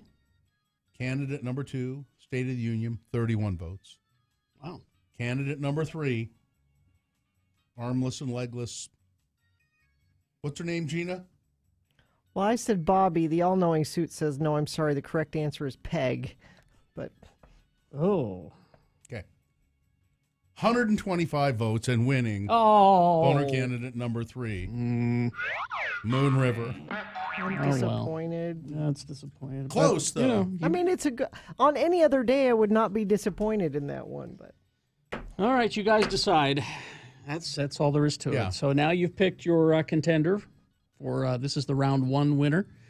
The contender for Boner of the Day. It'll go up against the winner of round two. That happens at 8:20, and then Boner fight at 9:20. Oh, was this where I was going to do that obituary, right? Yeah. Yeah. Now, Elizabeth sent this to me a couple of days ago. And then I've seen it pop up a bunch of other places. Some other people sent it to me, and it's popped up in national news sources. And it is pretty remarkable. Now, this is an obituary not of a local guy. This is a guy in Indiana. His name was Terry Ward, and he died in DeMott, Indiana. And here's the obituary. I think I want to make sure that I got this right. Bill likes to read obituaries. Well, he thinks they're interesting. I do, and particularly this one I'm having a little trouble with here. I want to make sure. So, view guest book, maybe that's where I can go. I've got the first part of it. Now, this is just people commenting on it. This is real. Should we do it later? No. I've got it. Oh, here we go. I've got it. I was going to pull up the Ant-Man and the Wasp trailer that debuted Terry today, Ward. There you go. Terry Wayne Ward, age 71, DeMott, Indiana, escaped this mortal realm on Tuesday, January 23rd, 2018, leaving behind 32 jars of Miracle Whip, 17 boxes of Hamburger Helper, and multitudes of other random items that would prove helpful in the event of a zombie apocalypse. Terry is survived by his overly patient and accepting wife, Kathy, who was the love of his life, a fact she gladly accepted sympathy for during their 48 years of marriage. He is also survived by daughters Rebecca, Hines, Jeff, Jean, Lem, and sisters Linda, brother Phil, and grandchildren Alexander and Hannah Hines, the Mesopotamians, Daphne and Aaron Pistillo, the Daffer and Peanut, and Brendan and Owen Lamb, Phineas and Ferb, and Teresa Smiley McMurray. Everybody has a nickname. Yeah. Terry graduated from Thornridge High School in South Holland, Illinois, where only 3 of his teachers took an early retirement after having had him as a student. He met the love of his... Did he write this himself? I'm not sure. It doesn't say. I think he might have. He met the love of his life, Kathy. He was there at high school by telling her that he was a lineman. He didn't really specify early on that he was a lineman for the phone company and not the NFL. Still, Kathy and Terry wed in the fall of '69, perfectly between the summer of love and the winter of regret. Terry volunteered his services in the Army, was an active combat veteran in the Vietnam War. He retired from AT&T, formerly Amertech, formerly Indiana Bell, after 39 years of begrudging service, where he accumulated roughly 3,000 rolls of black electrical tape during the course of his career, which he used for everything from open wounds to don't use this butter covers. He enjoyed many, many things. Among those were hunting, fishing, golfing, snorkeling, ABBA, hiking Turkey Run, I guess it's a mountain or something, chopping wood, shooting guns, Bed Bath & Beyond, Starlight Mints, cold beer, free beer, the History Channel, CCR, war movies, discussing who makes the best pizza, the Chicago White Sox, old Buicks, and above all, his family. He was a renowned distributor of popsicles and ice cream sandwiches to his grandchildren, and he also turned on programs such as Phineas and Ferb for his grand young'uns, especially when they were actually there. There's a picture of him. Yeah, there's x96.com/live. He looks as though in the picture that he enjoyed a beverage or two. He's a good time guy. In his life. Terry died knowing that The Blues Brothers was the best movie ever made.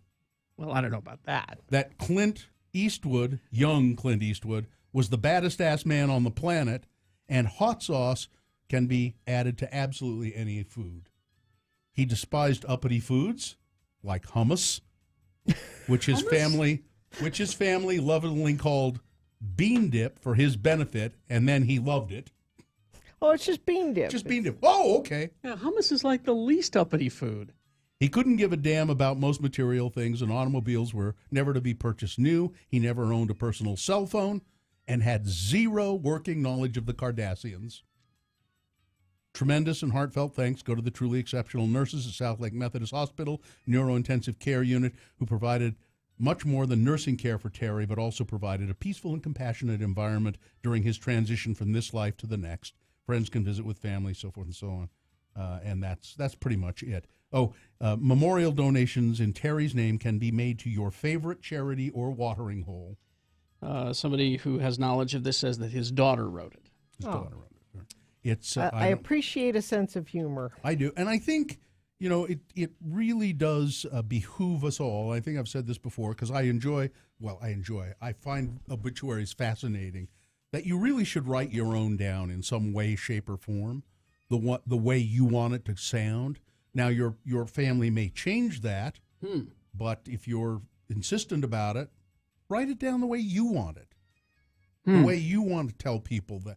Now, I'm going to instruct my family that no obituary be published. Why? Of me, because I'm too lazy to write one, and I don't want anybody else writing it. What? That's not going to happen, So why should there be an obituary of me, though? You were a notable Utah figure who. So. What? So if people figure out that I'm gone, they can look me up on Wikipedia and find out about me. Dylan's not going to let that happen. Yeah. He'll write it. Dylan actually says he's written it already. Really? All right. Yeah. Well, not. I don't know what that means, but he says he's got it right. I mean, don't you know who I am, Bill? That's precisely what that's about. Well, if that's the case, then like the Tribune and the Deseret News should already have it written. Or that's all it is Bill Allred. Don't you know who he was? Yeah. And that's it. That's what it should be. Bill Allred left this earth on this date. He was born on this date. Don't you know who he was? He was the original Guffey in the Smith & Edwards commercial. Look him up on Wikipedia if you have any questions. Thank you, friends of the program, who let me know that Boehner Highway 104 South accident has been cleared. They did that by texting it in, and I appreciate your help there, 33986. 2 right lanes in the shoulder are blocked. Let's see, this is northbound I-15 approaching 2100 North in Lehigh. Crash on the exit ramp from southbound I-15 to 5th South in Bountiful. And if you see anything, let us know. Text it to us, 33986. All right. Thank you very much. Let's see now. We do have round 2 of Boehner voting coming up. Stand by for that. Oh, I heard about this. The Clear Air Challenge is starting up again. Oh. And good, because this week we have no storms and the air is going to be bad. ClearTheAirChallenge.org. Winter aversion is the worst part of it because it's so visible, among other things. You can see the air that you're trying to breathe. It's the 9th annual Clear the Air Challenge happening during February. Participants are invited to compete as teams or individuals and for 1 month track your reduction in automobile emissions. The TravelWise tracker is able to show real data on how your choices of how to drive or not drive are not only saving money, but also reducing their contribution to air pollution. Rise to the challenge at cleartheairchallenge.org. I think this is the perfect time for me to buy that electric bicycle. You're going to do it, aren't you? I am. That would really, you'd clean up with the Clear the Air Challenge. And especially with this weather now, I can ride that bike. I could have ridden it to work today and been okay. It's the Clear the Air Challenge. Go to cleartheairchallenge.org. This is very important. X96 is your home for non-stop music.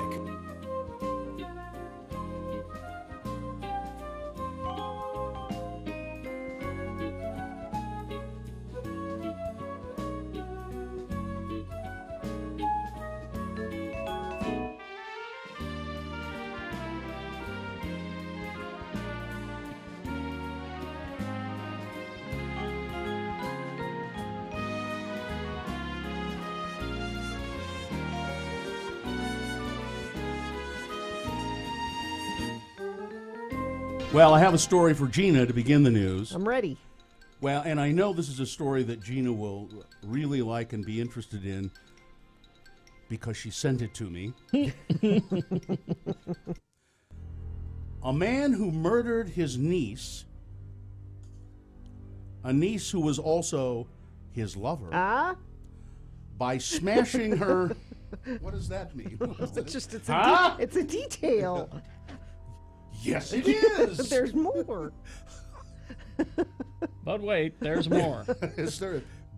And it gets even better, doesn't it, Gina? Yeah. He killed her by smashing her over the head with a TV. He's been put in jail. It's Uncle Lover. Christopher Wall is his name.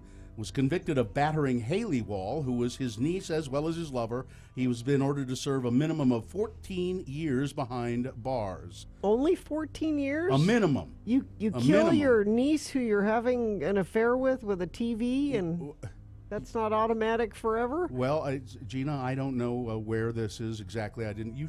You should know. What town is this I believe in? it's in the UK. Well, then, you know how liberal they are in the UK. Christopher Wall, it says here he's facing a lifetime behind bars. So it's a minimum of 14.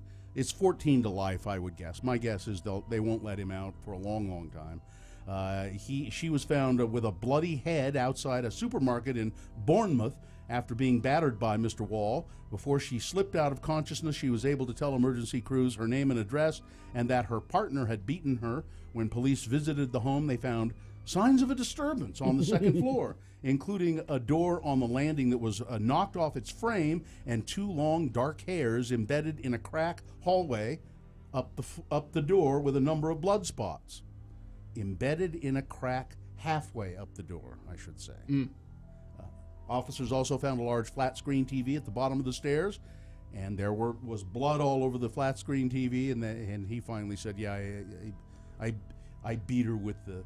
We were watching the Great British Bake Off, and she pissed me off. So, yeah, there you go. Murdered his niece, who was also his lover. Niece lover.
On Twitter at RFHBill. Don't you know who I am? Radio from Hell on X96. Newsman Buzz Burbank.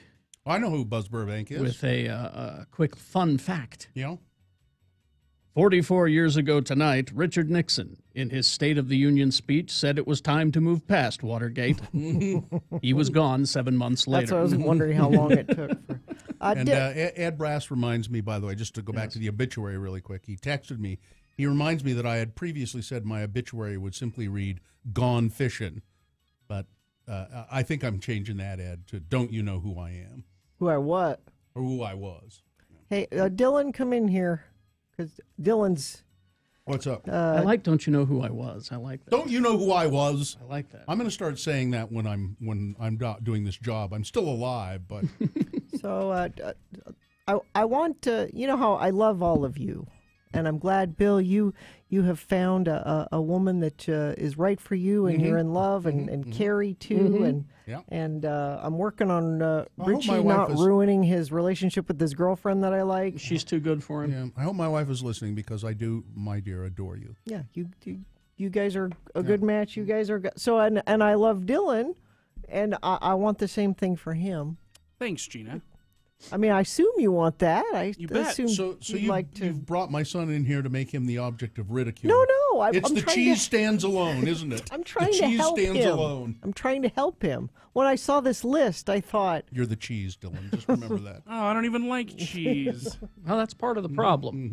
But we'll get to that. Maybe that's on this list? It might be. Well, it says if you do these 9 things, it's your fault you're still single. Oh, okay. If you do these 9 things. Let's see how many of these you do. Does it have to be all of them or just most of them? Well, let's see. It's a list. Yeah. So now I don't know this, Dylan. I don't know if you've tried online dating at all. Not really.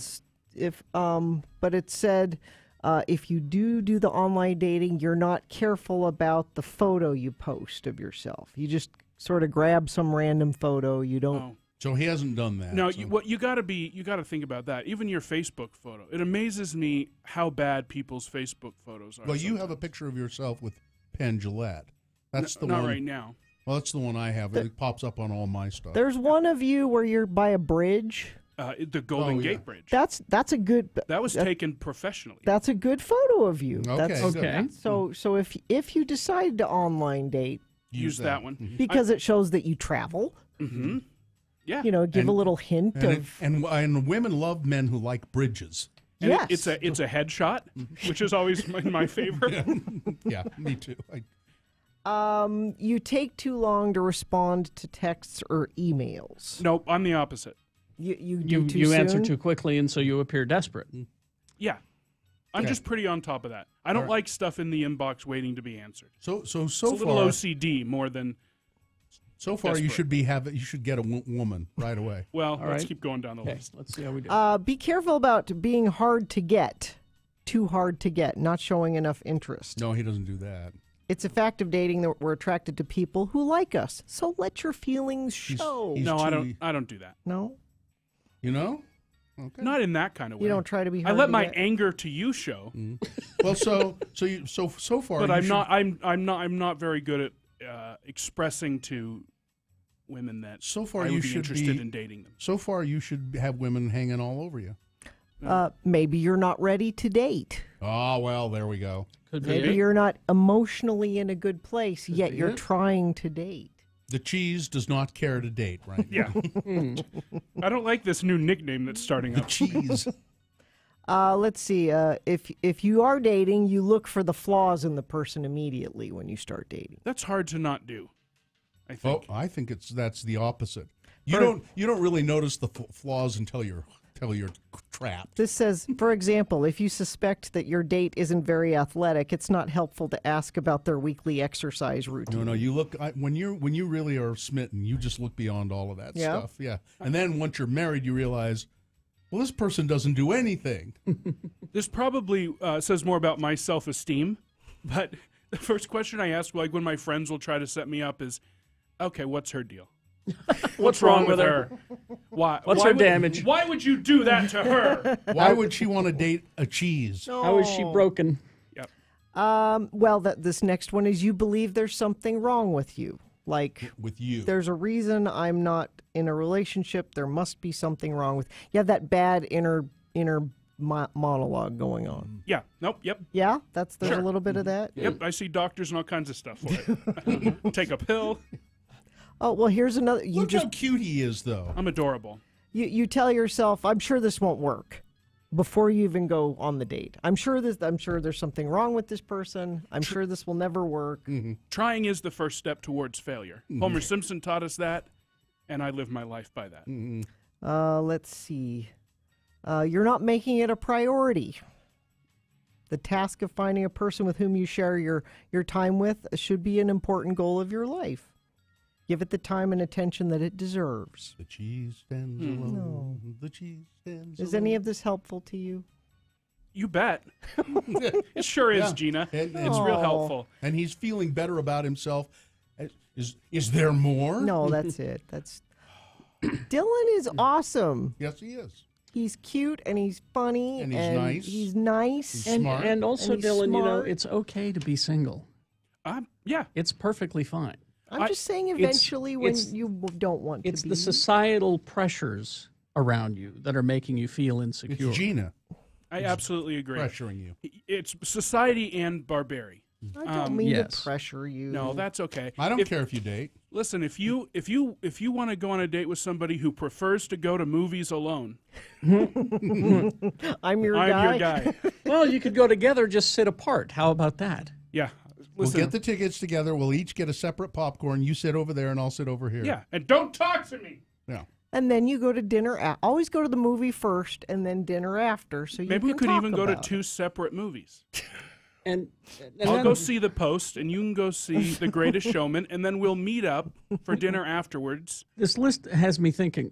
I think people overthink dating. Sure. Yeah. They put too much significance on so many small things that happen in the evening. I think they overthink it, you know, and that puts pressure on both of you, and it doesn't need to be there. Well, and I think dating is in a weird place, maybe just technologically, right? Like, I think people don't go out and hang out as much as they used to. It's all texting. It's online. Yeah, like when my parents got married, that's you just hung out and coffee. Like they hung out, and then one day were like, "Do you want to get married?" And they're like, "Sure." They never went on a date. No, never did. They're divorced now, so. But do people just hang out anymore? Not really. So I always just when I was dating, I would always just check to see if I would just want to make sure. Now, is this person the kind of person who would like kill my pet rabbit and boil it on the stove? If the answer is no. If the answer is no, then she's okay. But didn't you raise rabbits for food at one point, though? No. Oh, okay. Never. Pets or meat? Never. That's Never for food. I don't mean to pressure you, Dylan. I'm just saying if this is something you want, there are things you can do. And I'm not. No, I appreciate you looking out for me. As my son, I never bring it up. And if you die alone, that's your business. That's your business. Yeah. Well, it leaves me time to do stuff like write your obituary, which I've done. Exactly. He's filled the dates in, which is weird. Yeah, well, you get a discount on the tombstone if you put both dates in at the same time. So. I haven't really looked to see what the end date is. Will you show that to me, or is that a secret? Yeah, no, we're going to schedule it in your calendar later today. We'll get that. Look for it on your Wikipedia page. I'm sure it'll appear. Yeah. That's where you'll know. Crash southbound I-215 west at California Avenue's off-ramp. Crash northbound I-15 at 6400 South. Now this is in Spanish Fork. Crash northbound I-15 at milepost 280 in Lehigh. And let's see, there's a couple in Lehigh there that are causing some slowage. Looks like that's traffic. All right, here's Boehner's round 2. Here are your candidates. Now look, if you're going to practice animal sacrifice, dispose of the bodies responsibly. All right? Okay. That's number 1. Boehner candidate number 2. I think you're one of them illegals, and you should get out of this country. And Boehner candidate number 3. Great radio guy behavior. Another example. Great radio guy behavior. Radio people are terrible. Yeah. Yes, they are. All right, we'll be back with round 2 of your Boehner voting and big boy news and opinionuendo. Excel Automotive Repair. You know, I was joking earlier about how I don't know how they stay in business because they're too honest. Because they'll look at your car, maybe you hear a noise, and think, oh, something's wrong, I have to fix it. And you take it to the guys at Excel, and they take it for a test drive with you, and they go, you know what, it's just your brakes are dirty, there's nothing wrong with them, we don't need to replace them. They're honest mechanics, and that's great because if you do have something that needs fixing, you know they're going to do it right and be honest about it. Steve and Richard, whenever I've been there, it seems like I will, at Excel Automotive Repair, they'll come out and talk to a customer and saying, well, we fixed this, but, you know, we looked over this part and you don't need to do anything with this. Or I've heard them say, you know, whoever did this to your car did it wrong. I would take it back to them and demand that they do it right. They're good guys. You can trust them, and they do good work when you do need work done. Excel Automotive Repair, dealership quality service and repair at local independent shop rates. Use them. They're at 33rd South and 3rd East Excel Automotive Repair. Time is running out for you to make a film for the Radio from Hell Film Festival. Make a film that follows the rules, and you could win $1,000. Here's the rules. Include a flag of the United States of America in your film. Include the phrase, in your area. And then make your film, please make your film 5 minutes or less, please. Turn your film in by February 12th at 5 p.m. Complete contest rules and submission regulations are available at x96.com. Make your film now, before it's too late. Did I say it was 5 minutes or less? Yes. Radio from Hell, X96. Get ready to ride the wave. Fallout Boy Media Tour.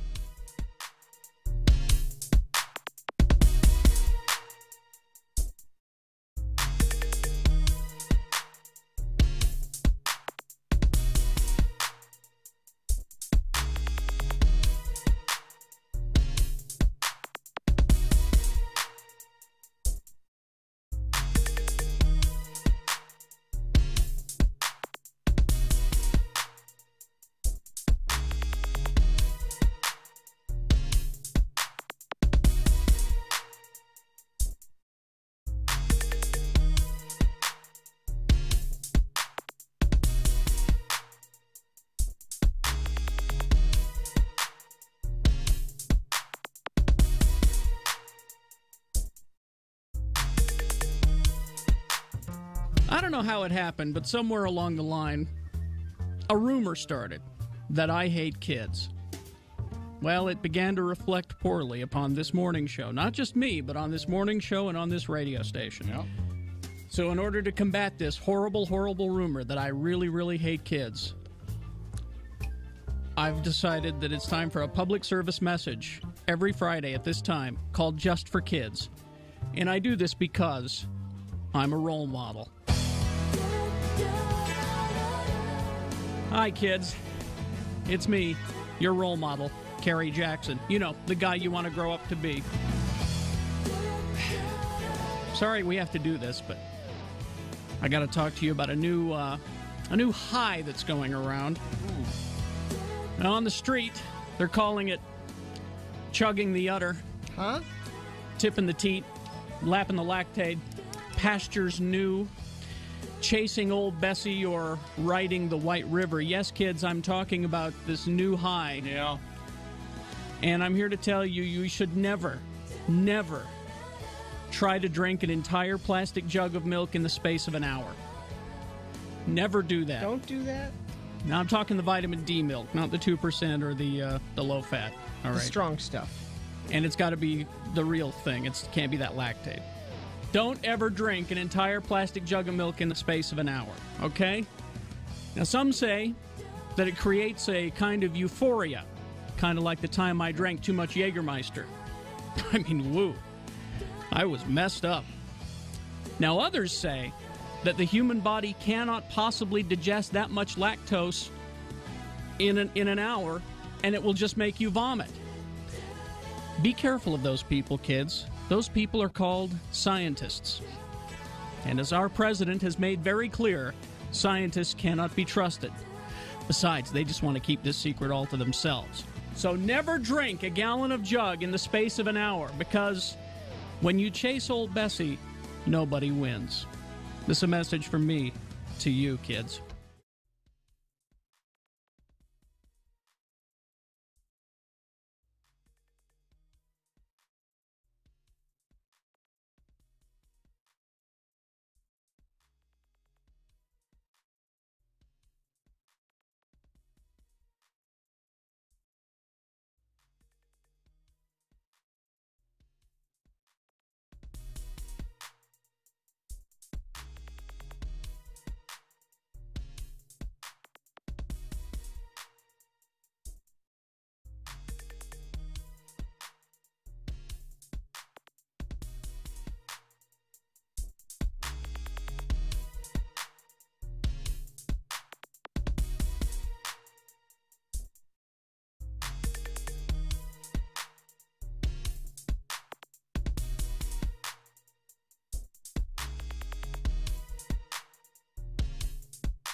Round 2 of your boner voting. 3 news stories that are examples of bad, stupid, or funny human behavior.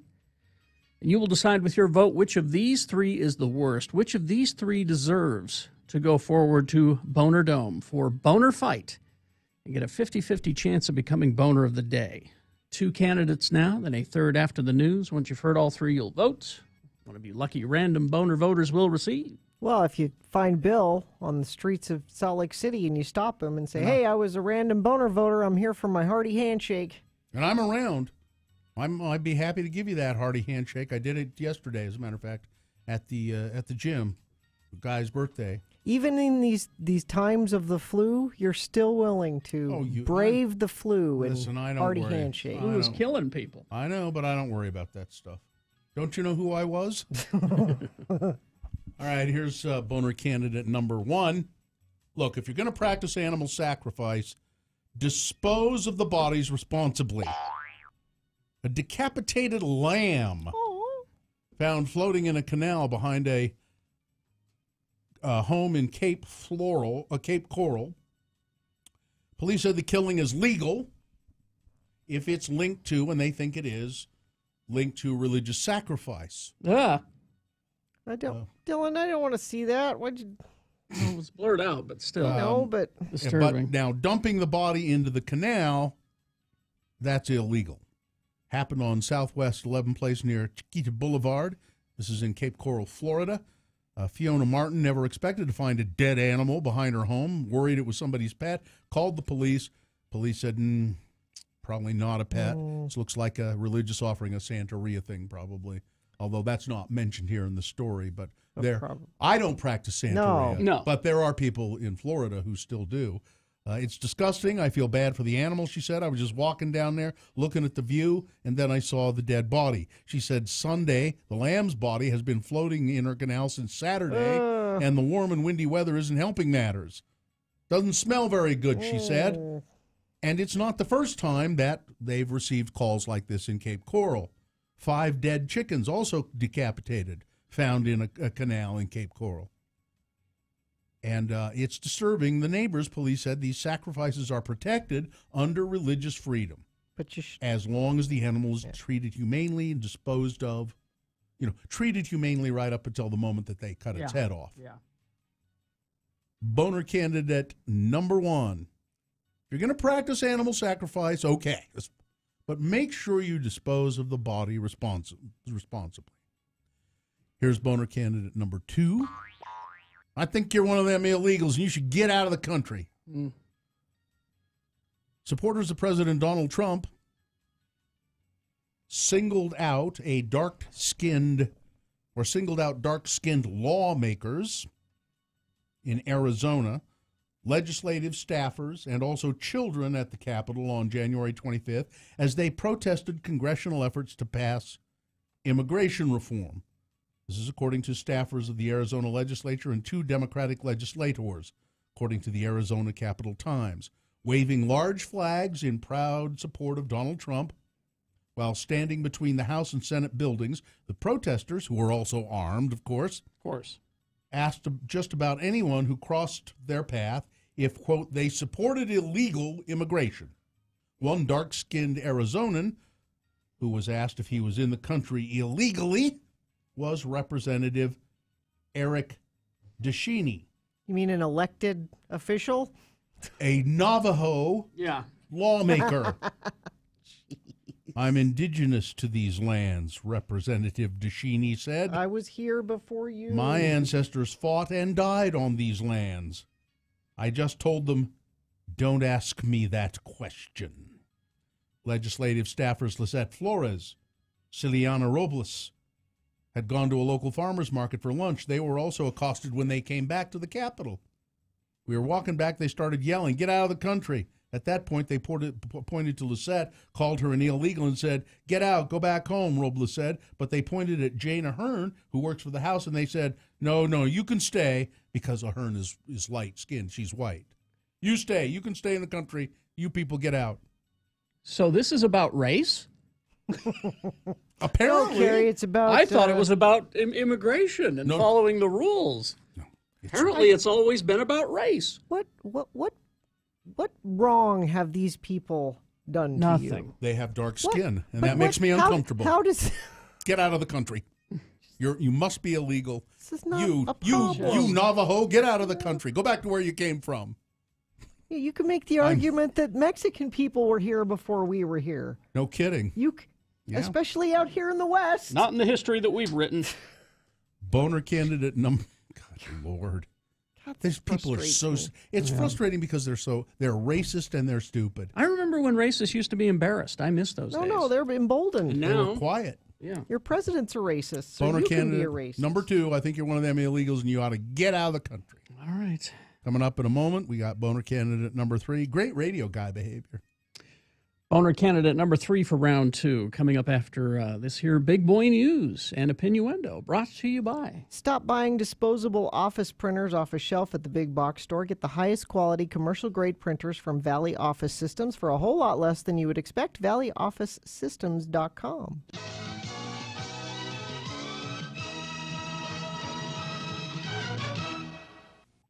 So, do you need a longer intro? Well, I just hate it when I've asked my computer to do a couple of extra things here, and it's decided, well, if you ask me to do too many things, you know what I'm going to do? Quit? I'm just going to quit. I'll freeze it down. And I never know. The frustrating thing is I never really know where that line is. Mm-hmm. Till you cross it. Yeah. And then the computer says, sorry, we're just not going to do anything more. But how about, let's see, I think I got it here. What started as a fun family holiday in Florida ended in tragedy. After a father of 3 who was digging a sand tunnel at the beach. Uh-oh, I know where this is going. Buried alive. Lee Goggin, a 35-year-old personal trainer from Dallas, was on vacation with his family at Crescent Beach in Florida. He decided to dig a big tunnel by a set of dunes. St. Johns County Fire Rescue said Mr. Goggin had been inside the tunnel. So there's these big dunes, and he's tunneling into them. He was inside the tunnel when, the sand, which It's loose. Yeah, and it doesn't, there's not really much of a way to support it. It's loose and heavy. But it didn't have any support. And the sand caved in on him, burying him approximately 2 to 3 feet deep. He was unconscious when the crews were finally able to dig him out, taken to the hospital in critical condition. A woman identified as his sister, Rachel, wrote on Facebook asking friends and family to pray for her brother's recovery after a freak accident. But her brother, I guess he's still alive, but in a coma. That's a way to ruin a vacation, really. So just bear that in mind next time you go. Don't dig a tunnel. No. Now, we talked about this last time, Amazon partnering up with Warren Buffett's Berkshire Hathaway and J.P. Morgan Chase, the nation's largest bank, to get into the health insurance business. The 3 companies unveiled a yet unnamed company. They've formed the company, but they haven't named it, to provide their U.S. workers and families with a better option on health care. A statement said the new company will be free from profit-making incentives and constraints. As of a year ago, the 3 companies had about 840,000 global employees among the 3 of them, although they did not break down how many of those are in the U.S. It just said globally. As of now, the companies are concentrating on a product for their own employees and family members, not a product to offer to other companies. But that's a possibility. They form an insurance company. They make an insurance company. They insure their employees. Seems to be working out. Hey, who'd like to join this? You can join it. It's not for profit, and you can get your employees involved as well. This is where it might be really set an example and also actually might start benefiting a lot of people. I just think there's a lot of small businesses and Join family-owned stuff. Join up. I mean, that could be the end game here. They'll go around. You know how Amazon eventually worked its way into Can I have a doctor delivered to my house? By drone. Listen, they have worked their way into almost every aspect of our lives. Yeah. Amazon Prime gets out my copay for the doctor visit? You're joking, but really, that could happen. This could if it, and I think maybe that's kind of in the back of their minds, or maybe in the forefront of their mind, we will work this into every single business if possible. If the government's not going to do it, we'll become national health care. Yeah. You know? Possible. I mean, they might as well just go ahead and open up hospitals. Well, it may be the next step. Maybe. It's fascinating to think what could happen here. Mm. And Amazon has been making noise for quite a long time that they were going to get into the prescription medication business as well. There's some big announcement today, and I don't know if you have this from IHC, where I think they're laying off a bunch of people. They are? Yeah, you don't have that. Let me see if I can find it. Because they had a big announcement last week about making their own drugs. Well, I think that's part of it. So they're making their own drugs so that they can lower the cost to the consumer, they say. A romantic walk on the beach did not end well for a couple. Eddie Zeitner and Katie Stevens were walking on the beach barefoot, hand in hand at a resort in the Dominican Republic. A young Canadian couple. They were in love. They were having a wonderful time. But when they got back from their walk on the beach, something started to happen to their feet. Ew. We have that picture, x96.com/live. Oh, my God. That's gross. Hookworms. Parasites. That's what that is? Yeah. They returned home, and Mr. Zeitner noticed that his feet had become very swollen and small bumps had developed on his toes. He simply thought they were bug bites, but they became worse each day as the days passed. 2 doctors were stumped by what was causing the swelling, but Zeitner said a 3rd doctor recognized the condition. He had recently seen a similar case on a tourist who had traveled to Thailand. I remember when I was in Florida last on vacation, and I got sand flea bites all over my legs. Remember those pictures I had? Mm-hmm. Thank God it was just sand flea bites and not hookworms in my skin, because that's what it'll do to you. I think they will recover, however. I don't have to cut them off? No. Okay, no. good. Let's see now. We have the, I promised you the orangutan story. Kumar, the orangutan, one of the favorites at the zoo. There he is. In Greenville someplace. Monkeys! He's a favorite. People love him, but he escaped from the Greenville Zoo. Good, run! Kumar, who at the zoo, Apes together strong. At the zoo, he has a lot of time on his hands. Yes. Doesn't have to do anything. So he figured out that the netting that was around his enclosure there was not properly secured. Because they're mostly people. Yeah. And that's really true. Orangutans are very, very smart. They're doctors. He got, well, yeah. And caregivers of all kinds. Like in the Planet of the Apes movies, the orangutan is the one who seems to be the most... Maurice. Yeah, compassionate and caregiving. School teacher. Yeah, it's a school teacher, right. Mm-hmm. It teaches the, yeah. Yes. Anyway, he got out of the exhibit and had a great time out for about 2 hours. Mm-hmm. But then Kumar, who they couldn't, they're trying to catch Kumar and they're not. Kumar decided, I've had a good time, but my job really is entertaining the people. And he actually went back and to there's free food over there. And he went back to the enclosure. Got to get back to the nice people. By himself. Mm-hmm. Went in the way he got out, lifted up the netting and they should just leave it open and let him come and go. Why not? Kumar the orangutan. Help me, Dr. Zayas. Dr. Zayas, Dr. Zayas. Dr. Zayas, Dr. Zayas. Dr. Zayas, Dr. Zayas. Oh, Dr. Zayas. Dr. Zayas, Dr. Zayas. What's wrong with me? I think you're crazy. Want a second opinion? You're also lazy. Dr. Zayas, Dr. Zayas. Excellent. There's a bill up at the Utah State Legislature. They're working right now that it would expand the list of crimes that are available, a list of crimes for the death penalty.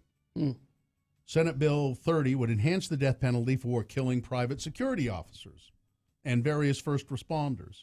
But it raised concern for one member of the Senate Judiciary Law Committee and Criminal Justice Committee who said He supports the death penalty in Utah, but a court challenge could torpedo the law for being too broad. I'm concerned that loading that boat too full and sinking that boat, said Todd Weiler. He said if we expand the death penalty definitions, it might actually come back to bite us, and the death penalty would be abolished. So open it up for challenges. Yeah, open it up for challenge. And Todd Weiler does not want that to happen. Oh, he likes the death penalty. Yeah, he wants to keep killing people, which doesn't happen very often. No, but it happens. So Todd is cautioning that we might lose the death penalty if we try and expand its definition. So don't do it. And this is a shocking report. It suggests that some celebrities, big-time celebrities, they might actually be buying social media followers. Of course they are. It's a shock. What? What do you mean? God, you're cynical. There's a big story on it. Explains it. Pretty easy to understand if you read it. Are you trying to tell me that John Leguizamo does not have all of the just legitimate 2 or 3 or 4 million, whatever it is, people who love John Leguizamo? I don't think so. No, who even know who John Leguizamo is? No, their agents explain to them that they have to do it. Yeah, you know. See, but I get those and for these reasons, offers, and I'm like, no, God. You do? Sure. Do I get them? Maybe. I probably don't notice them. I get asked to be in a survey. I get asked for a hearty handshake. All right, you peasants. Twitter wants my opinion. All right, so I have there you go. Those. All right. Let's see, sports, climate change, traffic. Yeah, brought to you by looking for a great deal on a used smartphone, but don't want to meet a creepy guy in a parking lot. Bad Apple repairs, buys, sells, and trades smartphones. Go to badapplerepair.com. Couple of things. This is good news. The Cleveland Indians are finally getting rid of their Chief Wahoo logo. Yeah, what is the deal? They have to keep it for a year for some reason. Yeah, why is that's what I don't understand. It's so that they don't lose the copyright. And it's not that they're saying, all right, we're getting rid of it. They're being forced to, aren't they, by MLB? Major League Baseball making them do it? I thought I heard that. The team, MLB has urged them to get rid of it, but they're finally doing it. But I don't understand that keeping it for a year. I don't know why you can't just go. Well, for some reason that if they keep it for a year, it makes the copyright theirs in perpetuity. So no one can take it and make their own. So if anybody tries to make a T-shirt with the Chief Wahoo on it in the future, they can get them. They can sue them. It's a good thing. You know. Your climate change update is extra climate changey today. The record for today is 61. There's a chance we'll get there. Probably only be in the upper 50s, but isn't that bad enough? Quick check of traffic before we move on to Boehner candidate number 3. Crash northbound I-15 at milepost 278, Pioneer Crossing in Utah County. Crash eastbound I-215 south at milepost 10. This is Union Park on the right shoulder. Crash southbound I-215 at milepost 21, California Avenue off-ramp. And a crash northbound I-15 at 6400 south. This is in Spanish Fork. That's traffic. All right, here's Boehner candidate number 3. More great radio guy behavior. So Tom Brady, the quarterback of the Patriots, he has a little girl. Mm-hmm. She's a cute little daughter. What does he have, like 3 kids, I think? Or I think just 2. So anyway, this cute little daughter, and a radio host called his little daughter, Vivian, an annoying little pissant. And he called her that he didn't just say it, he said it to Tom Brady. Yeah. He reportedly made the comment. Brady was asked about it Monday. No, I don't think he did. No, it was on his radio show. He was on his radio show, and there was a Facebook video of Tom Brady and his daughter and his family and so forth. And at the beginning of the video on Facebook, Tom Brady is going to talk about something, but his daughter, I think she's even off camera, she's yelling at him. You know, like kids do. Yeah, I'm going to go play soccer, and kind of, and you know, she's kind of, but then it's over, and Tom Brady goes on. So when this radio host saw this, he started saying, well, you know, that ruins the video. His daughter she's 5 years old. No. She's an annoying little pissant. He's interviewing Tom Brady. He says it during the thing. So he made the comment Thursday night. Then Brady was asked about it on Monday morning. Brady was not there when he made the Oh, comment. okay. I thought it said he was being interviewed. So Well, he was the next day on the same station. And Okay, Tom Brady that's why I says, you know, I've come on to this radio station. It's a local sports station where they do a lot of Patriot stuff, obviously. He said, I've always been good about coming on and helping you guys out whenever I'm asked, which is all the time. I come on this station a lot. I talk about the game. I talk about my life. I'm interviewed by you guys constantly, and I do this, and it helps you. It doesn't help me. And then you said, one of your guys says this about my daughter. I don't think I'm going to be on anymore. And then he hung up on him. So I'm not going to, you know, you're on your own. As he should. Yep. And so they're all backpedaling, you know, and the guy who said it, I'm sorry. I think he should just never go on that station again. The hell with him. I bet he doesn't. I don't know. We'll see. The guy's been suspended. Yeah, they suspended him, and he's apologized profusely, but come on. That's radio, people. He could have gotten away with maybe saying, I think his daughter's kind of annoying at the beginning of that video. But no. He went pissant. Little pissant. Yeah. Boehner candidate number 3. All right. Let's review the first 2 and vote. So we had Boehner candidate number 1. If you're going to practice animal sacrifice, please dispose of the bodies responsibly. This is the story of a woman who found a decapitated lamb floating in the canal behind her home. The police said, well, I think it's animal sacrifice. That's legal, protected by law, but you can't throw the bodies in the canal. Boehner candidate number 2, I think you're one of them illegals. You ought to get out of the country. That's what the Donald Trump supporters who were protesting illegal immigration to the Arizona state capitol said to a Navajo lawmaker in Arizona. They accused him of being here illegally and said he should get out of the country. It's like, well, where should I go then? This is I was here before you. And Boehner candidate number 3, more great radio guy behavior. All right, let's go. This is round 2. You've got to decide which one of these 3 is the worst. Which one of these 3 deserves to go forward to Boehner fight and get a 50-50 chance of becoming Boehner of the day. It'll go up against the winner of round 1. Boehner fight is at 9:20. Decide now, 1, 2, or 3 in this round. Remember your candidate number, put it in the message of a text, and text that to our short code 33986. Or if you're desirous of human contact, you can call and use your voice, 877-602-9696. And you can go to x96.com, look for the box that says Boehner voting January 30, I think it says. If you don't see the box, refresh. It should appear. Do it now, though. You've got 4 minutes. That is all you have for round 2. Let's go.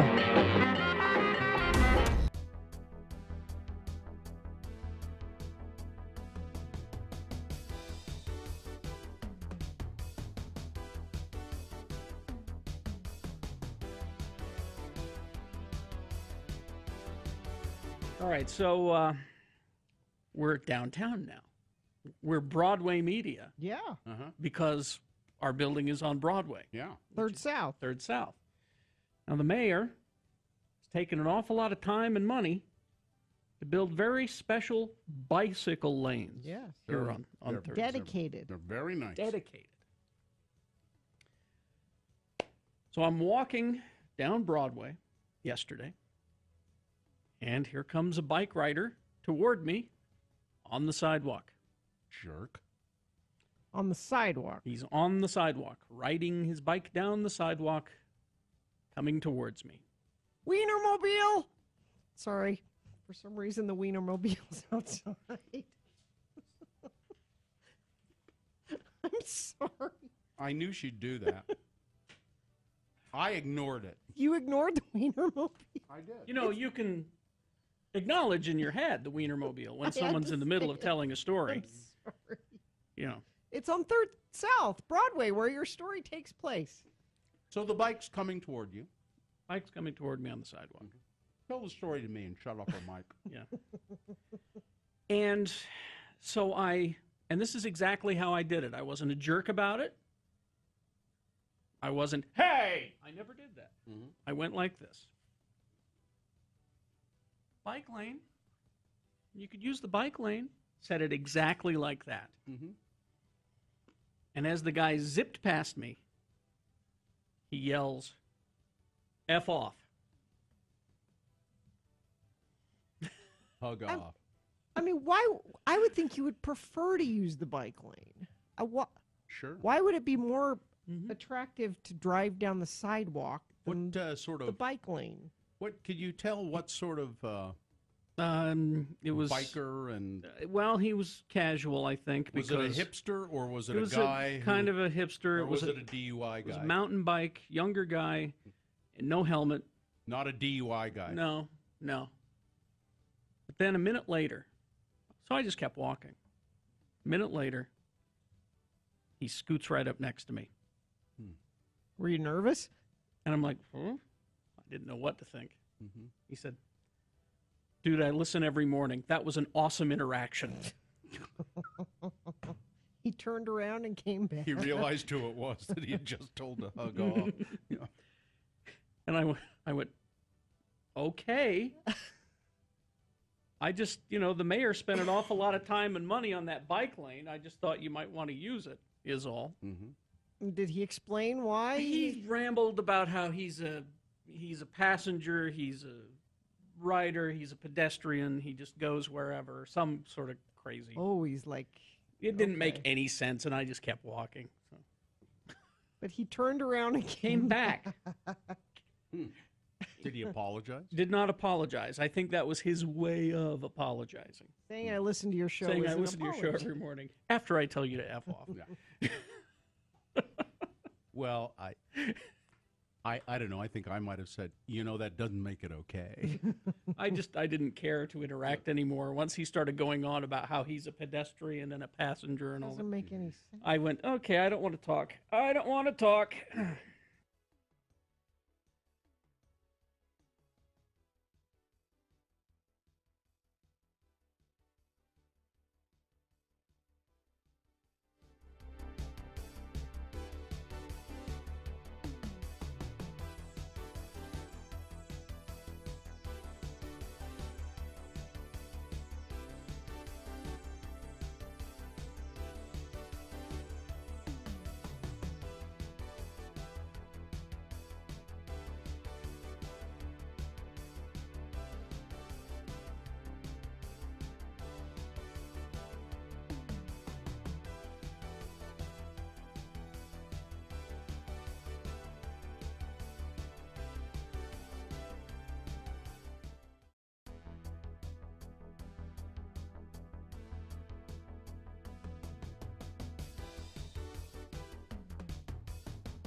Jackson, Bill Allred, Gina Barberi. What you got there is Radio from Hell on X96. I should watch more of those. That's a funny show. I realized it was on Netflix. Yeah. I think. Oh, I think. What is it? It's called. I guess we can say the name of it. It's called Schitt's Creek. Yeah, that's the name. It's the family name. SCHITTS. Yeah. And it's Eugene Levy, and the guy who plays his son is his son. Is his son. And it's what's her name from Home Alone and Beetlejuice. Catherine O'Hara. Catherine O'Hara. SCTV. Yeah. And then I don't know who plays the daughter, but they're all very good. And the people in the town. Mm-hmm. They are a wealthy family who lose all their fortune, but they have one piece of real estate that they can save, and it's this crappy motel in this little town, and it's really good. So they moved there. It's a funny show. Yeah. Anyway, let's award round 2 of your boner voting. And round 2 is brought to you in part by Philadelphia cheesesteak sandwiches made by my son, Little Bill. And Utah Presents brings Scott Sylvan, renowned illusionist, mentalist, and performance artist, on February 10th at Kingsbury Hall. Tickets at utahpresents.org. I'm going to go to that. I'm excited to see it. It's kind of a really unusual mentalist show, apparently. So we had Boehner candidate number 1. If you're going to practice animal sacrifice, that's Santeria, then you really should dispose of the bodies properly. It's okay to practice it. It's okay to decapitate animals if you do it within religious bounds, but you have to, don't just throw the bodies in the canal. Boehner candidate number 2. I think you're one of them illegals. You ought to get out of the country. That's what the Trump supporters, the Arizona state legislator, said to a Navajo lawmaker. He's a state senator in Arizona. He's Navajo, and they're yelling at him, "Where are you from? You ought to get out of this country. You ought to get out of this country. You're illegal. Go back where you came from." And Boehner candidate number 3, great radio guy behavior. It's the sports radio host who called Tom Brady's daughter a pissant. Tom was not happy with that, and I don't blame him, and said, "I don't think I'm going to do any more interviews on your station. I've always supported you, but no more." So let's see. Hearty Handshake Award? Yep, Hearty Handshake. Someone will get that. Okay. And the winner, overwhelmingly, Boehner candidate number 2. If you're one of them illegals, you ought to get out of this country. There you go. A good winner for round 2. That has to go up against the winner of round 1 now to decide who Boehner of the day is. That will be decided at Boehner Fight at 9:20. All right, 8:51. Yes, Dylan? Oh. I thought, Jeannie, you were going to do something. We were going to Well, I was, push but this I back. didn't tell Dylan. It's Yeah. related to the Boehner winner. Oh, okay. What? Well. Because this will only take a second. Wait. Yeah. So, so for Christmas, the Sainted Mary Claire, my mother, bought my family ancestry DNA kits. Mm-hmm. So we did that here on the show and did our own. And actually, she did this for lots of people in the family. Everybody's like, "Oh yeah, we want that for Christmas." And so they're still sitting there. And Muhammad, my 10-year-old, said, "Well, when are we going to do those DNA tests? I really want to do them." And they've been sitting there since Christmas. Like, I want to see if I'm related to the prophet. Well, no, I said, "Oh, you're anxious to do that?" And he said, "Yeah, I hope I'm Native American." Well, no. And I said, he said, "Did you have any Native American when you did it?" I said, "No, I didn't." Well, maybe Dad does. No. I had the tiniest of bit. And I said, "Why do you want that?" And he said, "Well, because it would be cool. Then I'd be part of a tribe." Like he's thinking about it. And I said, "Well, why do you want to do that?" And he said, "Well, I want to go live with the tribe." He wants to be Potawatomi, doesn't he? He wants to be Potawatomi. He's like, "I want to go live in the wilderness." Like in his mind, Native Americans live like they lived, Well, some do. Some do. And he's like, I want to go live with the tribe in the wilderness. He'd last about 2 days. Take him up to Fort Hall. Like the casino. Have him hang out at the casino. Here's your tribe, buddy. Here. And I said, "Well, you can just go live in the wilderness. You don't have to be Native American to do that." I said, and he said, "Well, I don't want to be alone.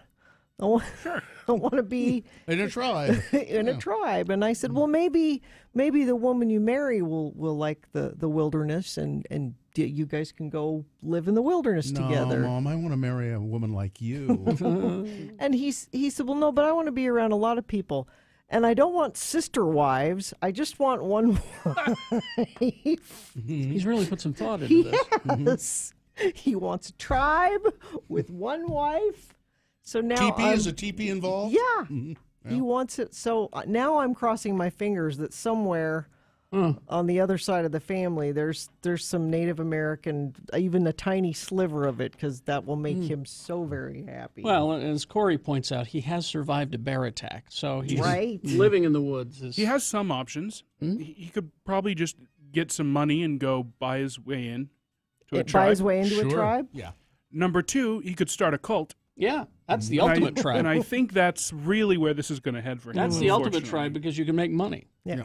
Yeah. Oh. Yeah. So he has options. Get a big group of people together. He can take them out into the wilderness. You could get a little teepee and put it up in the yard for him. See how he likes that. Go live out there for a while. He would love it, actually.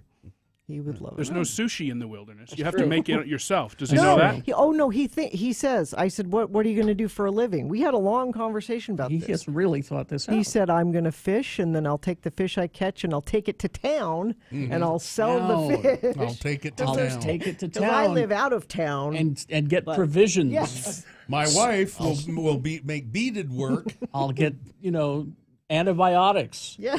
And shells for the shotgun and gas for the generator. And wagon axles. For my cult up in the mountains. I brought fish.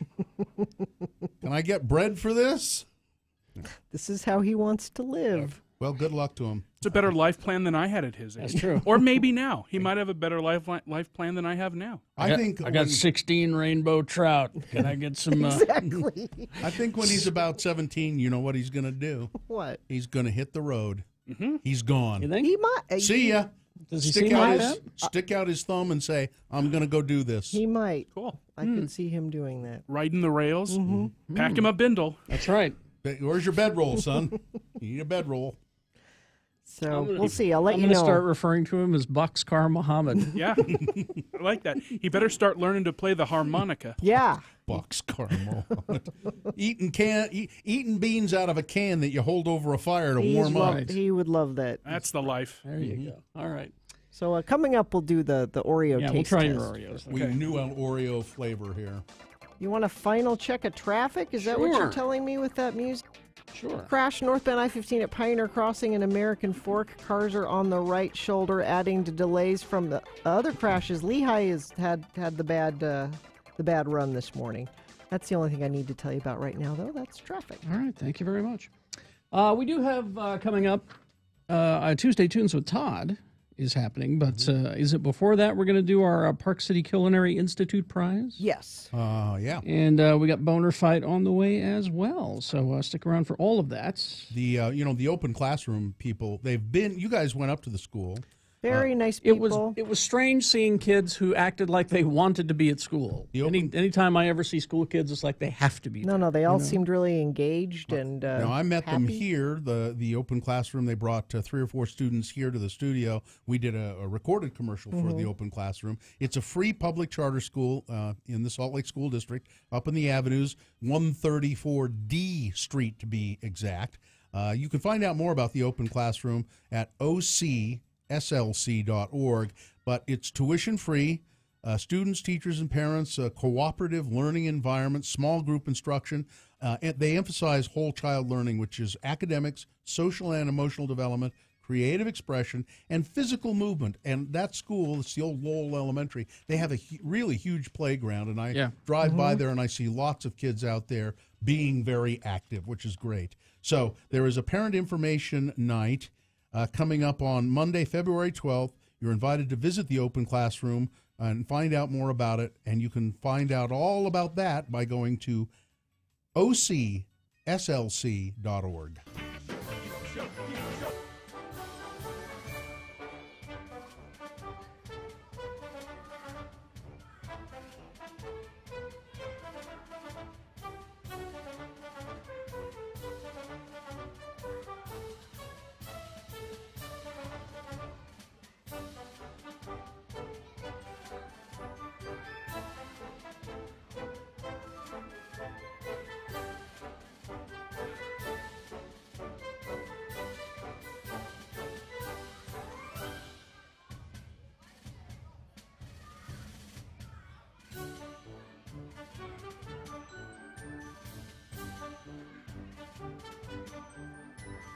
The good news is that I've learned that if you combine the mangosteen fruit with certain alcohols, it will cure cancer. And I've got the margarita recipe here, the cancer-curing margarita recipe right here.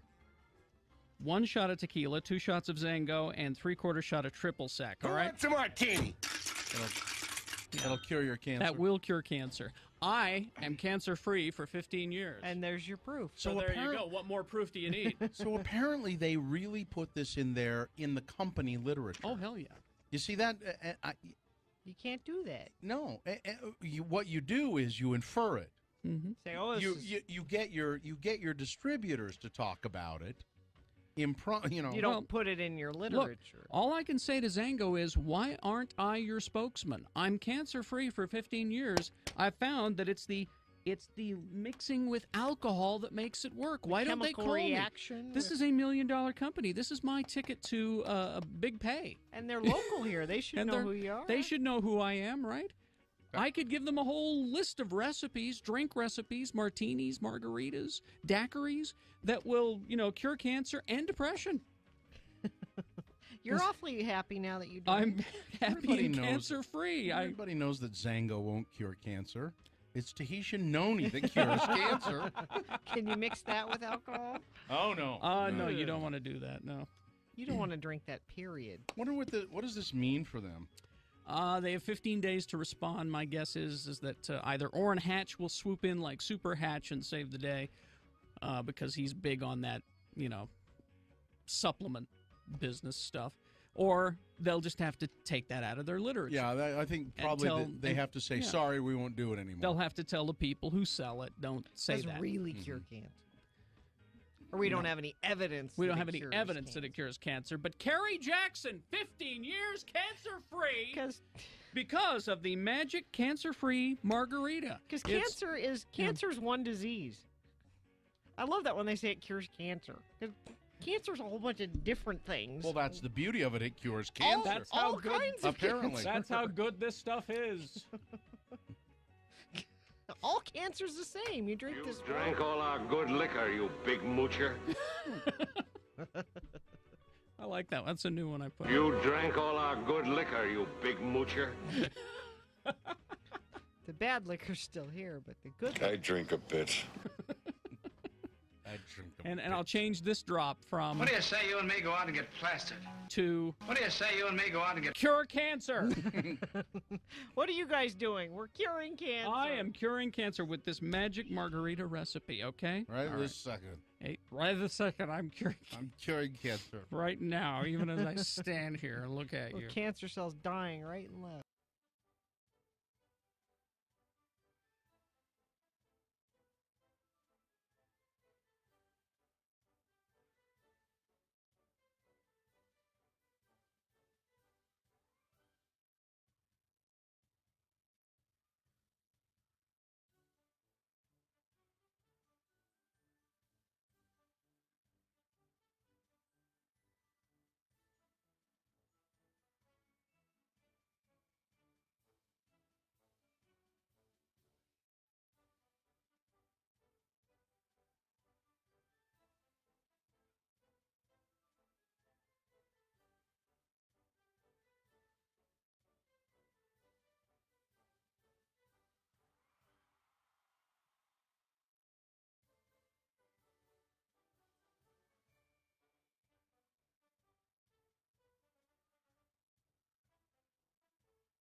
From Hell with Carrie, Bill, and Gina on X96.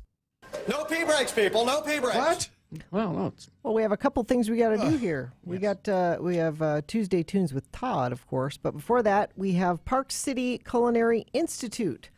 Want to learn how to cook? Yes, chef. Radio from Hell has your chance to win a $150 cooking class certificate and be qualified to win a $1,000 scholarship, all from Park City Culinary Institute. Visit x96.com for details and more chances to win. But we have a chance for you to win right now, that $150 cooking class certificate, and then you'll be entered into the $1,000 scholarship drawing. Need the producer's booth to be paying attention because this will involve them. I have a tough foodie trivia question for you.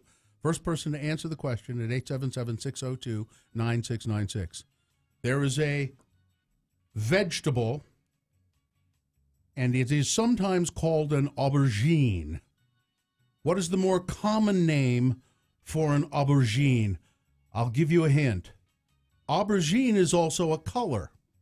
That color is sort of purple, and the food item in question we're thinking about here, it's not a plum. So think about a purple food item. What is an aubergine? 877. This is really easy, isn't it? 877-602-9696. Oh, random caller. Random caller. Random We'll caller have who to answers. take care of that. All right. There we go. Tuesday turns with Todd on X96. Radio from Hell. It's Thursday already? Hi, Todd. I like showing up at 9 o'clock much better than 5:30. Yeah. Carrie, Todd filled in. That's He what I actually said, filled yeah. in too well for you. We were Right. hoping he would screw up a little more for comedy, but No, he did very well. He's run this board a number of years. I mean, kind of, though. It's like a whole different stuff going on. Yeah. You did great, Todd. I screwed a couple things up. But now here you are to ruin our show with some excellent crappy music. music. No, What this is is this good. now? This was good, and I don't know this at all. So you may have already heard parts of the song. It's on. It's like a car commercial, I want to say, or something like that. But I've been seeing it on TV all the time lately. The band is Moon Taxi, and this track is called "Too High." Okay, Too High, and I may recognize. Yeah, what do we know about Moon Taxi? I don't know much about them. I mean, their album called "Let the Record Play" just came out like a week ago or so, and Good title. I like the song, so All right, let's hear it. Started playing a little We'll bit. just do that then. Moon Taxi, the name of the song is Too High. That's TWO, high. On Tuesday Tunes with Todd. Farting is far from just a human problem. Animals fart too. Well, yes. If they have digestive systems, it'll happen. As the Washington Post reported, there's a new hashtag making the rounds through the science Twitterverse. Hashtag Does It Fart? Which, as you may have guessed, is here to answer any and all questions about which animals are capable of passing gas.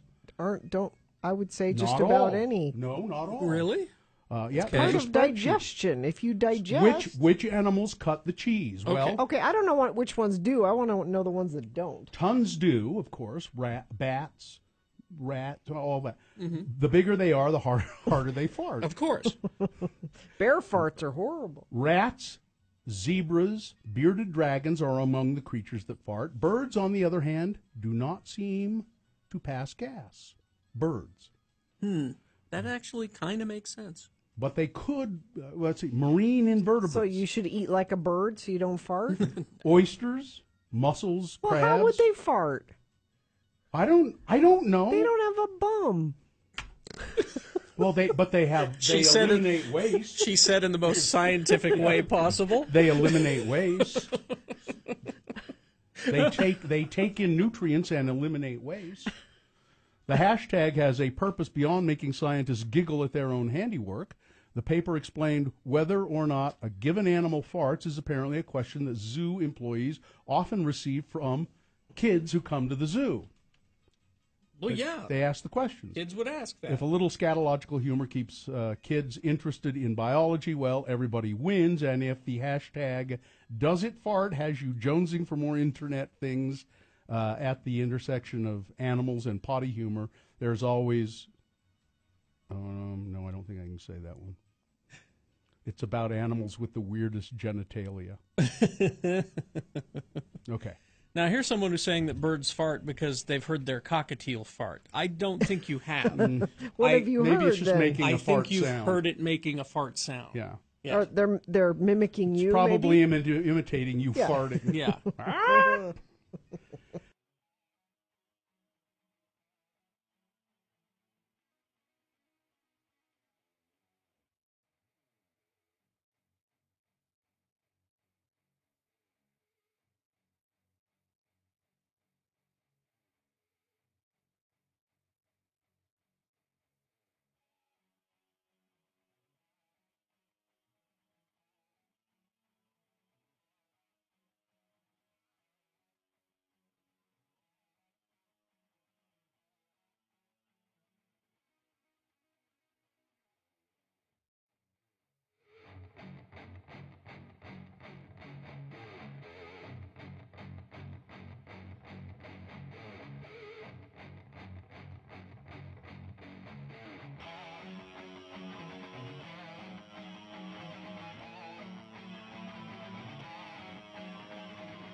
It's a Jeep commercial it's on or something on TV because I saw it all To me, that's a driving at night. You're coming home from a club or something like that, and the rain has been while you were in the club, and you can smell that asphalt, smell wet it, asphalt, and that's what you're listening and to. that's the song. That's the song. You got the moon roof open. Yes, it's the Moon Taxi. Moon Taxi open. As I was listening to it, I'm like, that sounds like Kings of Leon, and then I start reading, and it says Rolling Stone magazine says Moon Taxi reminds them of Kings of Leon. They're sort of like that and a little tiny bit of Ex-Ambassadors flavor, and I don't know, it's a cool little song. I can see that. Yeah. All right. Well, thank you, Todd. You can hear Todd Newcomb every day on the radio here at X96. All you have to do is tune in at 3 o'clock, and there he is, 3 to 7. I'll be here for your ride home. We'll do an hour-long nonstop music wingding at 4:30, and maybe I'll play that song for you again today. Okay. Yeah. All right. Tuesday turns with Todd on X96. Ran from hell. All right. You go cruising in your Moon Taxi. Got the top open. You go over to Diamonds Direct. Oh. Where you not at night because they're probably not open. But. Well, no, but you go there in the daytime. It'd be nice. Diamonds Direct. Now, now, Diamonds Direct is taking Valentine's Day to the next level with an unbelievable selection of the most romantic gifts you can imagine. That's right. This year, now listen, you can get 5 years, 0 interest financing. 5 years at 0 interest? That's amazing. 5 years, 0 interest financing at Diamonds Direct on any Valentine purchase or any engagement ring. Now, it says here it's awesome, Gina, not amazing. Oh, I'm sorry. It's awesome. I think it's amazing. Diamonds Direct, really great selection, huge selection. They have teamed up with the most sought-after designers of jewelry. They put together a killer selection of rings, earrings, pendants, bands, colored gemstones, all the stuff that you want for Valentine's Day. How about get a $3,000 pair of diamond stud earrings, but you will pay just $50 a month for that. That's great. So really nice diamond stud earrings for Valentine's Day. You pay $50 a month, and you're a hero. So go to Diamonds Direct. They are located. Now, the sale starts on February 5th, I should say. Oh, okay. Goes through the 14th. 6400 South, across the street from the Fashion Place Mall, Diamonds Direct. X96 is your home for non-stop music. We give you a 1-hour non-stop music wingding 3 times a day. This is very unorthodox. At 10 a.m., right after Radio from Hell. At 1 p.m., while you're listening in the workplace. And at 4:30 for your drive home. What's all this mean? Can't you say it in English? 1-hour non-stop music wingdings 3 times a day at 10, 1, and 4:30. Only on X96.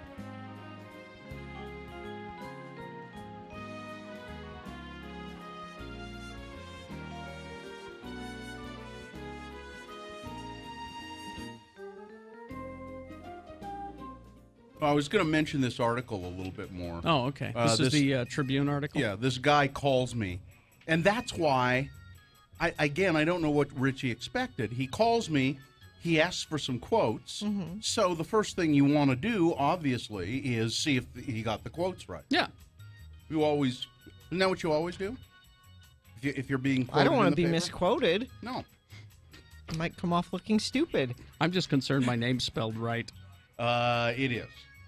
And I was quoted correctly. I don't know about you, because you haven't looked yet. I was rambling.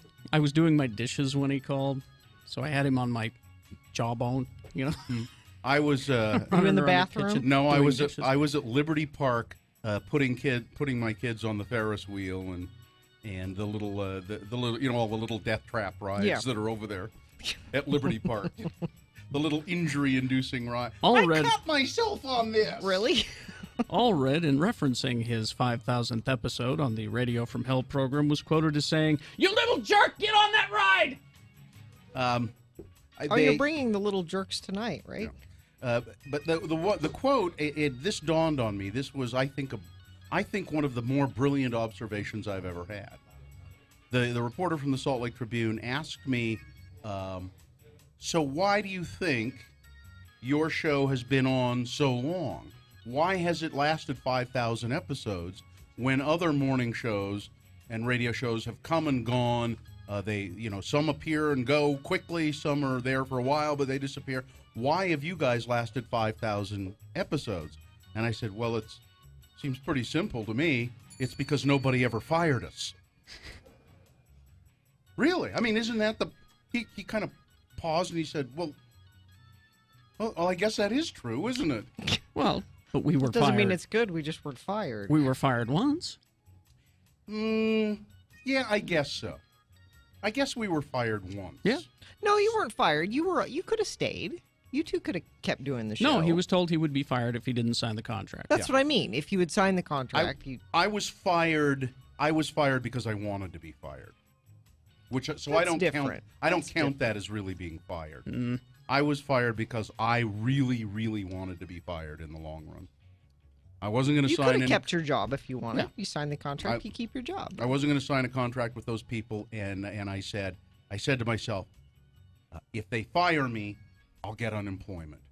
So yeah, that's what I want. I wanted to be fired. So you were fired. Yeah, but nobody's ever really fired. Like I said, fired you us. suck. I don't want you to work here anymore. Get out. Technically, I've been fired.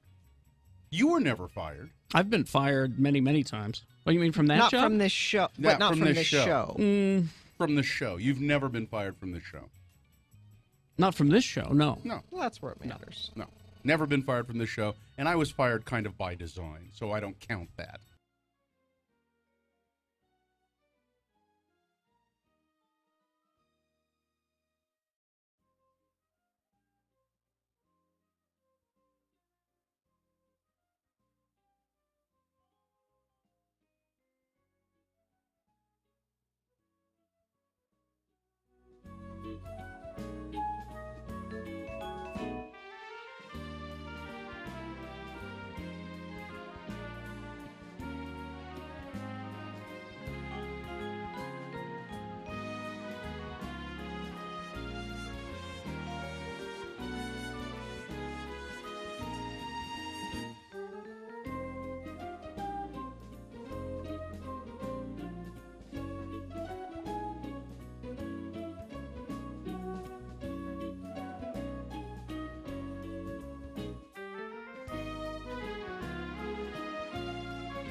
Him from working in a spider-infested, dusty old studio with substandard equipment in Ogden. Now, Carrie, Bill, and Gina have a big, fancy studio in beautiful downtown Salt Lake. And they still find things to bitch about.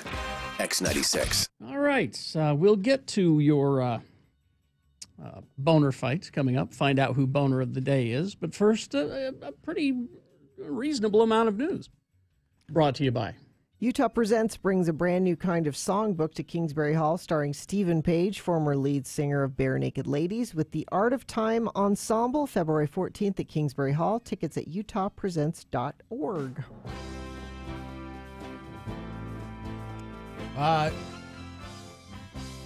So you want to buy a flamethrower? Sure. You can. I think it should be part of your zombie apocalypse well, it's gear. good for getting rid of weed. No. Wait, what? No. Why not zombie apocalypse? No, not zombie apocalypse. Why? Flamethrower. Because then you've got a flaming walking thing walking toward you. Oh, yeah, that's true. You know, because that's not going to kill it right away. It's after you shoot them, you burn Carrie, I'm glad you're here. So, world-famous business magnate Elon Musk, who guards his musk in the misty mist and the misty dusk, he is now Dusky selling... Dusk? I think it's Dusky. Dusky Dusk. Selling $500 flamethrowers. Musk said in a tweet that he'd sold over 2,000. Well, they've been pre-ordered. Flamethrowers are sold through his company, The Boring Company. And fire extinguishers can also be pre-ordered for an additional $30. The Boring Company, of course, founded by Mr. Musk, is focused on tunnel construction, boring hole for tunnels. That's why they call it the Boring Company. That's kind of funny. The sale of flamethrowers is the latest idea to fund operations of the Boring Company. I don't know as I want people just in general to be able to have a flamethrower. Yeah. Do you want to do background check for flamethrowers? That's a concern. It's $500 too. That's reasonable. There's going to be YouTube videos of people doing stupid things with them. I mean, if not already. There's a reason that, shoulder rockets are not legal. Bazookas. There's a reason that those things are not legal, and it's got nothing to do with the Second Amendment or anything. It's because it's crazy. What am I going to do when ISIS comes knocking? I need one of those shoulder rockets when ISIS comes knocking. I don't think it's ISIS you have to worry ISIS! about. Aren't we part of the caliphate? I don't think they knock. No, they don't knock, first of all. We're part of the... That's a figure of speech, Gina. Oh, okay. I've got a sign on my house that says, "Dear ISIS, don't you come knocking." Never. And if this flamethrower is rocking, yeah. Flamethrowers are not illegal, apparently. No, they're not. Mm-hmm. Yet. A judge in Nevada... Oh, ATF says, sorry, I'm just getting more information from people who know. The ATF says that a flame under 10 feet is acceptable. That's a lot of flame. That's 10 okay. feet? I wonder how they decided 10 feet. I wonder. Well, it's good for gardening, good for the weeds and stuff, A Nevada judge is being asked to release autopsy records that the coroner in Las Vegas says show the 58 victims of the deadliest mass shooting in modern history died of gunshot wounds. Was there some Clark thought County, they didn't? Some, a lot of them were trampled. I heard, I believe it was Donald Trump say, that Second Amendment, it might have been in that same Pierce Morgan Oh, yes. He said if more of those guns He said, all I know about the Second Amendment gun is if there had been some bullets flying in the other direction, maybe that guy would have been stopped. Nobody could tell where the bullets were coming from. That was part of the problem. There had been some bullets flying in the other direction. And there were people that shot the other direction. There were armed concert goers. So I was a guest on the big John Smith Downrange podcast, and there was a guy, a bit local. This is John Smith talking about guns. It's called Downrange. Right, it's on iTunes. And there was a guy there, a big gun nut, works for a gun company, shoots guns for fun. He was at that concert. Really? Yeah, and I said to him on the podcast, he's somebody who says everybody should have a gun. I carry it. I'm going to protect myself with it someday. I'm going to need it. And he said, I had it with me at that concert, and I'm so glad I didn't even reach for it, because it would have. Because the police don't know if you're part of the problem or you're part. They don't. It's like, I didn't know where shots were coming from. I mean, this gun So nut. he's a reasonable gun nut for the most part. Yeah, seems to be. Seems to be. Yeah. Anyway, let's move on. We'll do another story I here. can't move on. Sorry. You bring that I'm stuff sorry. up. The president is not very smart. That's all. A Charles Manson-obsessed neo-Nazi group has been linked to 5 killings in the United States in less than a year, according to a new report. Current and former members of the violent hate group Atomwaffen Division are believed responsible for deaths in Florida, California, and Virginia. The most recent was the killing of a gay Jewish college student, Blaze Bernstein, in California, allegedly at the hands of 20-year-old Samuel Woodward, who has ties to this vile hate group, according to ProPublica. He allegedly plunged a knife into Bernstein 20 times before ditching the Ivy League student's body in a shallow grave early this year. Atomwaffen, which is German for atomic weapon, is obsessed with Manson's attempts to spark a race war and routinely holds wilderness excursions and military-style training events called Hate Camp to further its... Mom, can I go to Hate Camp this year? Oh, no, you have to go to science camp. I want to go to Hate Camp. Atomwaffen, they're going to teach us how to plunge knives into people. You know plenty about that. All right. Jeez. What is wrong? Anyway. Let's see. We'll do something a little happier. Help. Oh, okay. So we were talking earlier about they want to replace the statue of Frank Lloyd Wright. No, of Philo T. Philo T. Farnsworth, the guy who invented TV. Now, in the Capitol Rotunda in Washington, there are 2 statues for the state of Utah. Now, I think every state is entitled to having 2 statues. So there's a statue there of Brigham Young and a statue of Philo Farnsworth. Mm-hmm. Well, Todd Weiler wants to nix that statue of Philo Farnsworth, the inventor of television, the cathode ray tube. But now the person he wants to put in there, a statue, is Martha Hughes Cannon. And she was pretty terrific. She was a remarkable woman. Mm-hmm. Just look up Martha Hughes Cannon. So I think it'll happen. I think Martha Hughes Cannon will be there, and the statue of Philo T. Farnsworth will come down. Now, what's going to become of that statue? Well, Todd Weiler said he's not sure. There are some people in Lehigh who want the statue of Philo Farnsworth because they're, there's Adobe is there and other companies like that, the tech companies, and they would like to have the statue of Farnsworth there. But nobody really has, made. I want it. I think we should have it. But we're radio, not TV. It's Gina. It's communication. Okay. Come on. We're on TV. Yeah, right now. X96.com/live. This is RFH TV. These computer screens are not cathode ray tubes. They're not. But so I think we should have it. We put it up in the studio here. He was born. Philo T. Farnsworth was born here in Utah, in Beaver, Utah. And looks like there's only 1 statue per state. Yeah. There's not. No, there's 2. I know. I've read that several times. 2 statues. Right now, there is a statue of Brigham Young and a statue of Philo. And they want to replace the Philo. Hey, Todd, if you want to do a favor for women, how about women's health care? How about you fund Planned Parenthood? Well, why don't you do that instead of this empty gesture? Well, All right. Climate change? Yeah, it's happening. The ice caps are melting. 57 for a high today. The record's 61. We could get there. It's Boehner Fight. With Radio from Hell on X96.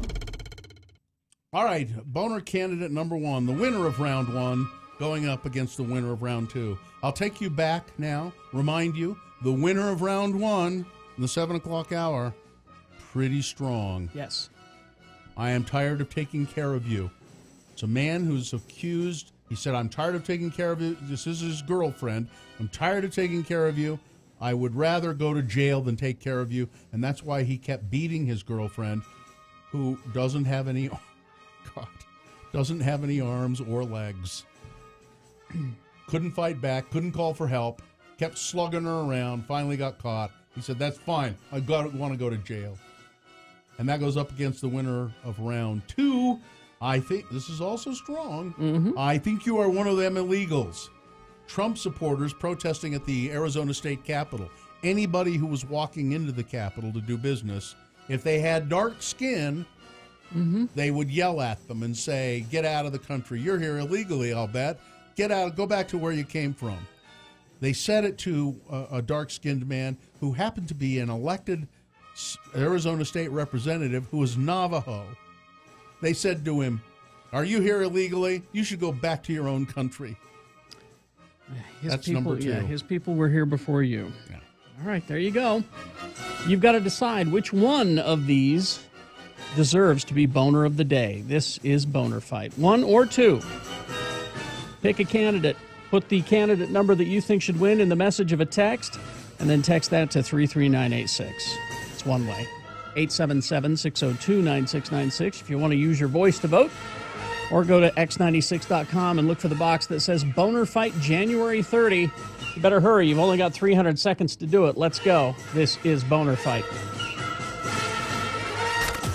John Smith kicks off a 1-hour non-stop music wingding at the conclusion of Radio from Hell on X96.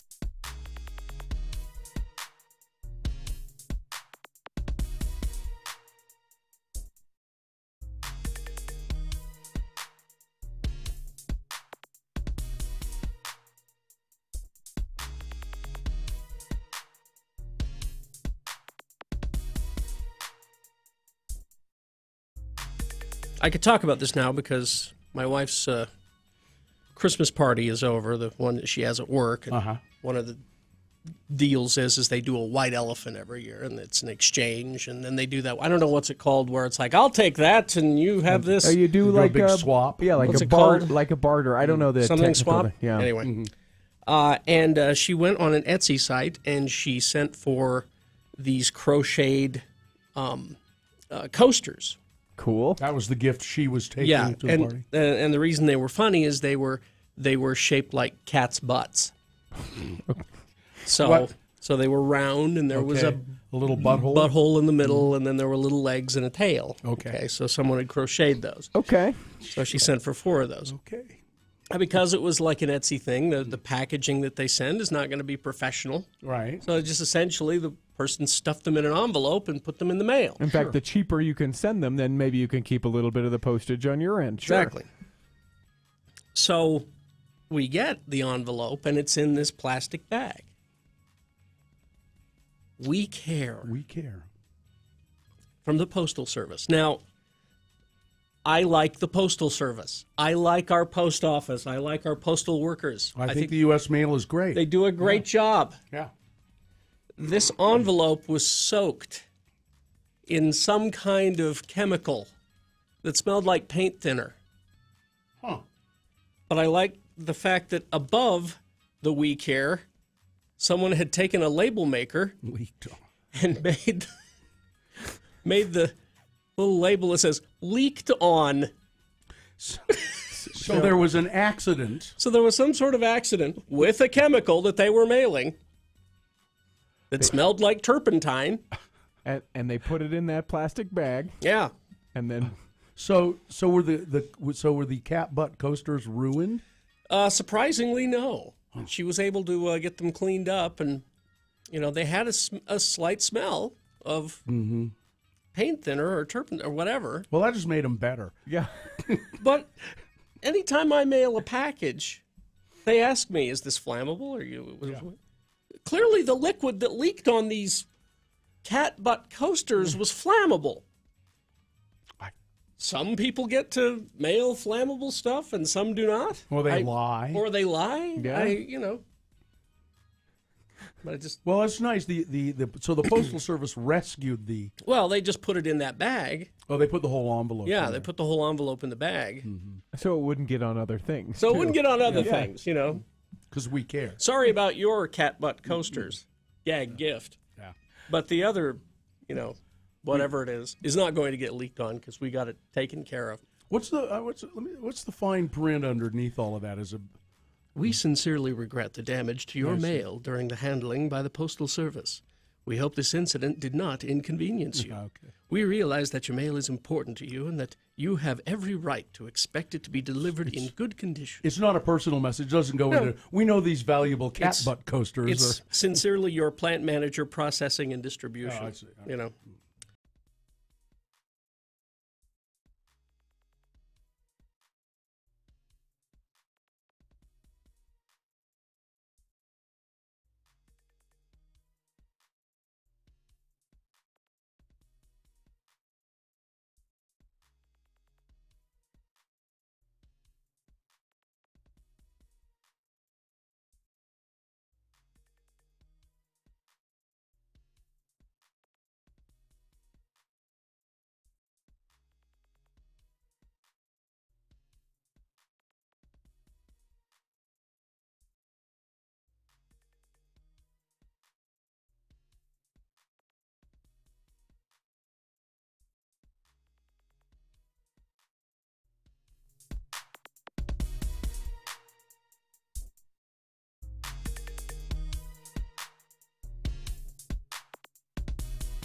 X96, Radio from Hell. All right, time to award Boner of the Day.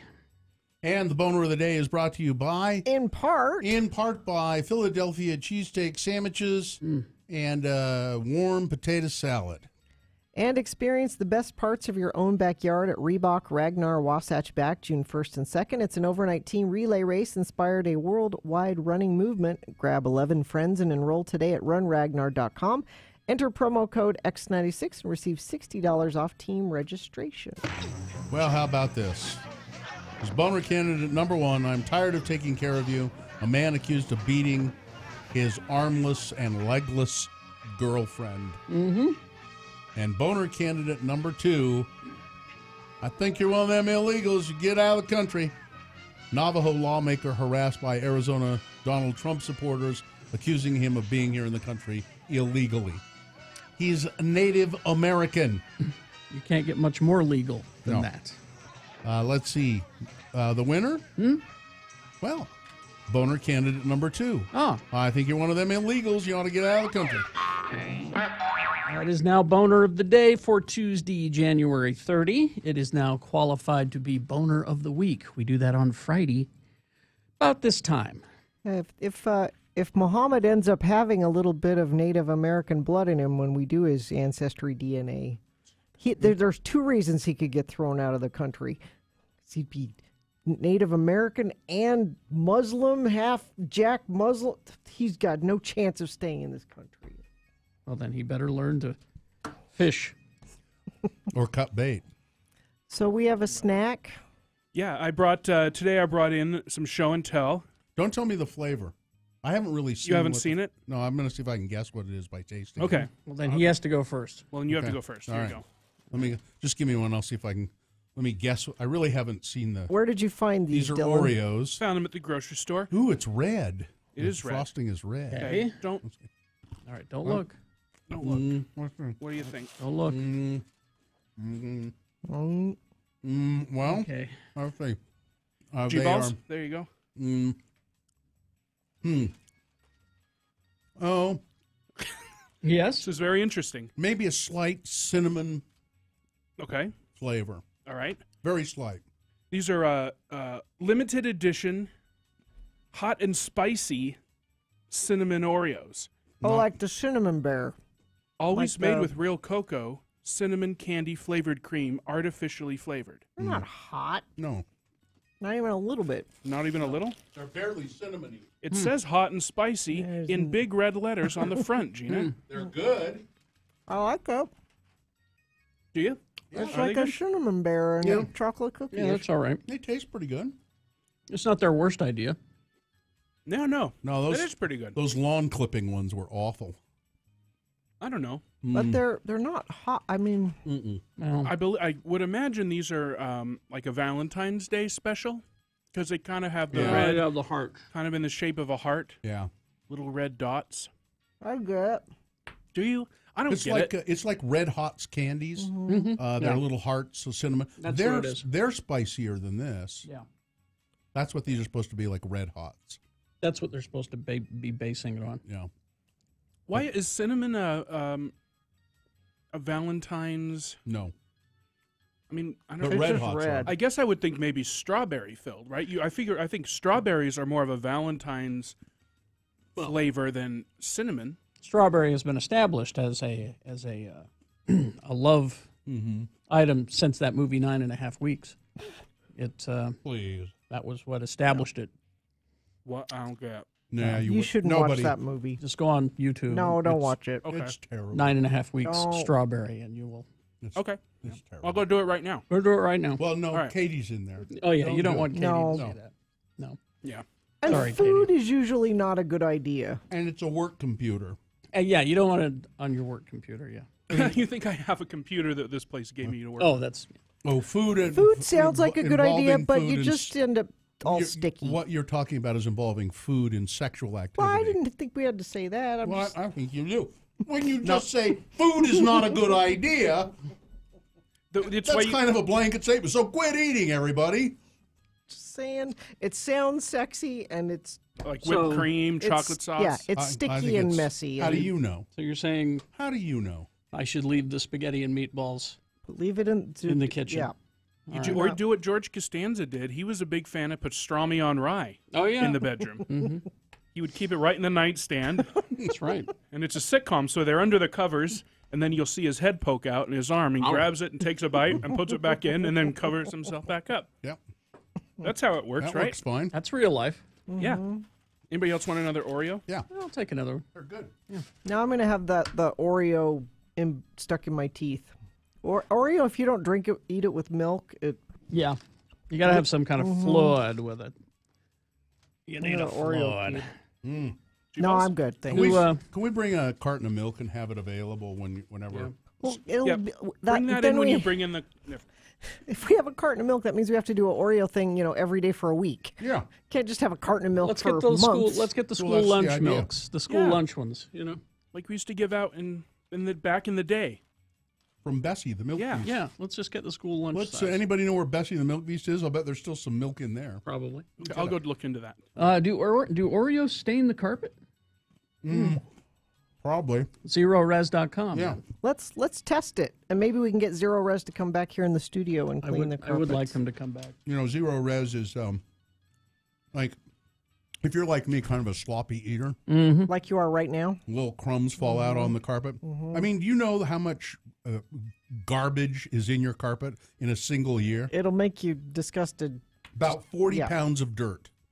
So- 40 pounds of dirt in a year. So maybe you ought to have Zero Res come to your house more than once a year.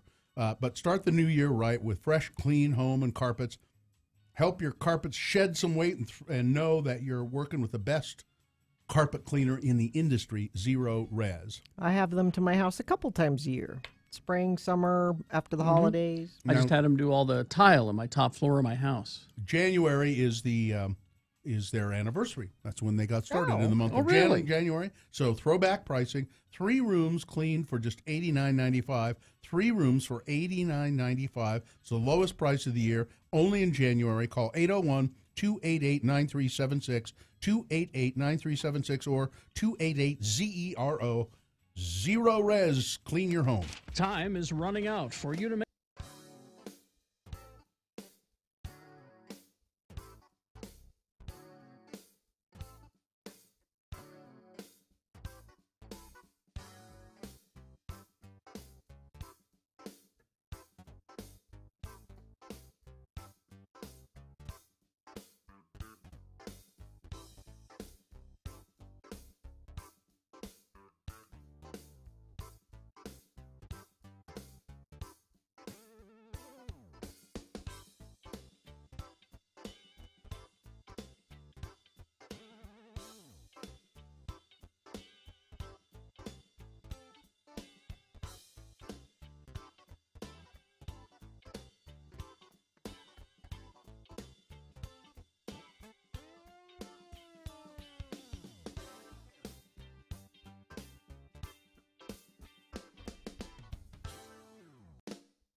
Nobody's explained to me yet why it would be a constitutional crisis if Donald Trump fired Robert Mueller, the special investigator. Why and that would trigger a constitutional crisis. Why would that? Because then there is no checks and balances. The FBI is supposed to be an independent organization. That's why they're, they are the way they are. Well, apparently there's and the same thing happened with Watergate. Apparently there's some big difference between now if Donald Trump said to Rosenstein, the Deputy Attorney General, or I guess he's the Attorney General now, right? Or Deputy Attorney General, Rosenstein, fire Bob Mueller, and Rosenstein did it, that would be okay for some reason. They're both in the same branch of government. Yeah. I'm John Smith. Hi, how are you? I don't see it. They're both in the so Donald Trump is in the executive branch of government. I don't see that we would be in any deeper doo-doo than we are now. No, that's it'd be more official. But it would be I guess. Yeah, it's anyway, it's sad. But he's not going to fire Robert. I can't. Trump isn't going to fire Robert Mueller. He's going to fire Rosenstein and put somebody.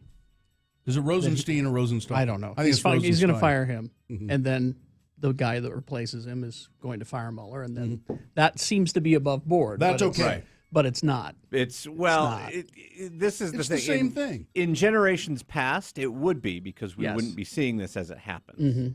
Mhm. This kind of stuff has been going on for years and years and years, but now we can see it and hear about it as it's happening. The only example that we have is Watergate. Right. That is even close to this. That's the only one we know about. And the Saturday Night Massacre. Right. We know about it because we had reporting then Exactly. too. All right. But they tried to keep a lid on it. Well, yes, but they didn't, obviously. Right. You're making it sound like things are covered up in conspiracy. Well, no, what I'm saying is that information travels so much faster now. Do you know what the E in Chuck E. Cheese stands for? I bet you don't. I bet you don't know. Jeannie, you'd be right, but if you told us, it would certainly enrich us. So what is it? Well, and it's in his full name, of course, Chuck E. Cheese, but his full name isn't is it Charles. Charles E. Cheese. Charles Entertainment Cheese. Well, that's not a name. Entertainment is his middle name. That's not a name. Huh. Huh. Huh. Huh. That's certainly That's a thing that makes you go, huh. Just to go back to the special prosecutor. Oh man, I tried. I know you tried. You tried so hard. No, here. I'm not going to. Hey! I want to do a joke here. Okay. I'll do a joke here. Let's clear that'll clear it up. Clear the stage for Bill E. Allred. Because it's J. Joke is my middle name. Oh, okay. Bill Not J. entertainment. It's I was joke. going to suggest we all change our middle name to E. Well, let's do it. I like in the days of Archibald Cox, who was the special prosecutor that eventually got fired in the Watergate era, and then because Nixon schemed to have him fired. Mm-hmm. Then the rallying cry after Archibald Cox was fired was impeach the Cox sacker, which I thought that's better than E. Archibald E. Cox. Fire or impeach, meaning Nixon, impeach the Cox sacker. I liked that. No? What was Archibald Cox's middle name? E. Entertainment. Entertainment. Who's entertainment? Archibald Entertainment Cox. I suggest we all change our middle names to E. To E? Yeah. All right, done. Like John Sheila E. E. Smith. Like Sheila E. John E. Smith. You're no longer C. Smith. I don't have to worry about that question anymore. Could I have the E instead of entertainment? Could I have mine stand for ecstasy? No. Because How about eggplant? Because I enjoy E, and when I say that, I mean ecstasy. No, it's eggplant. You enjoy eggplant. No, it would be our aubergine. You like the emoji. Yeah. I don't know. We were doing pretty well until you came into the room, so let's just do a promo and we'll leave you here to befuddle everyone.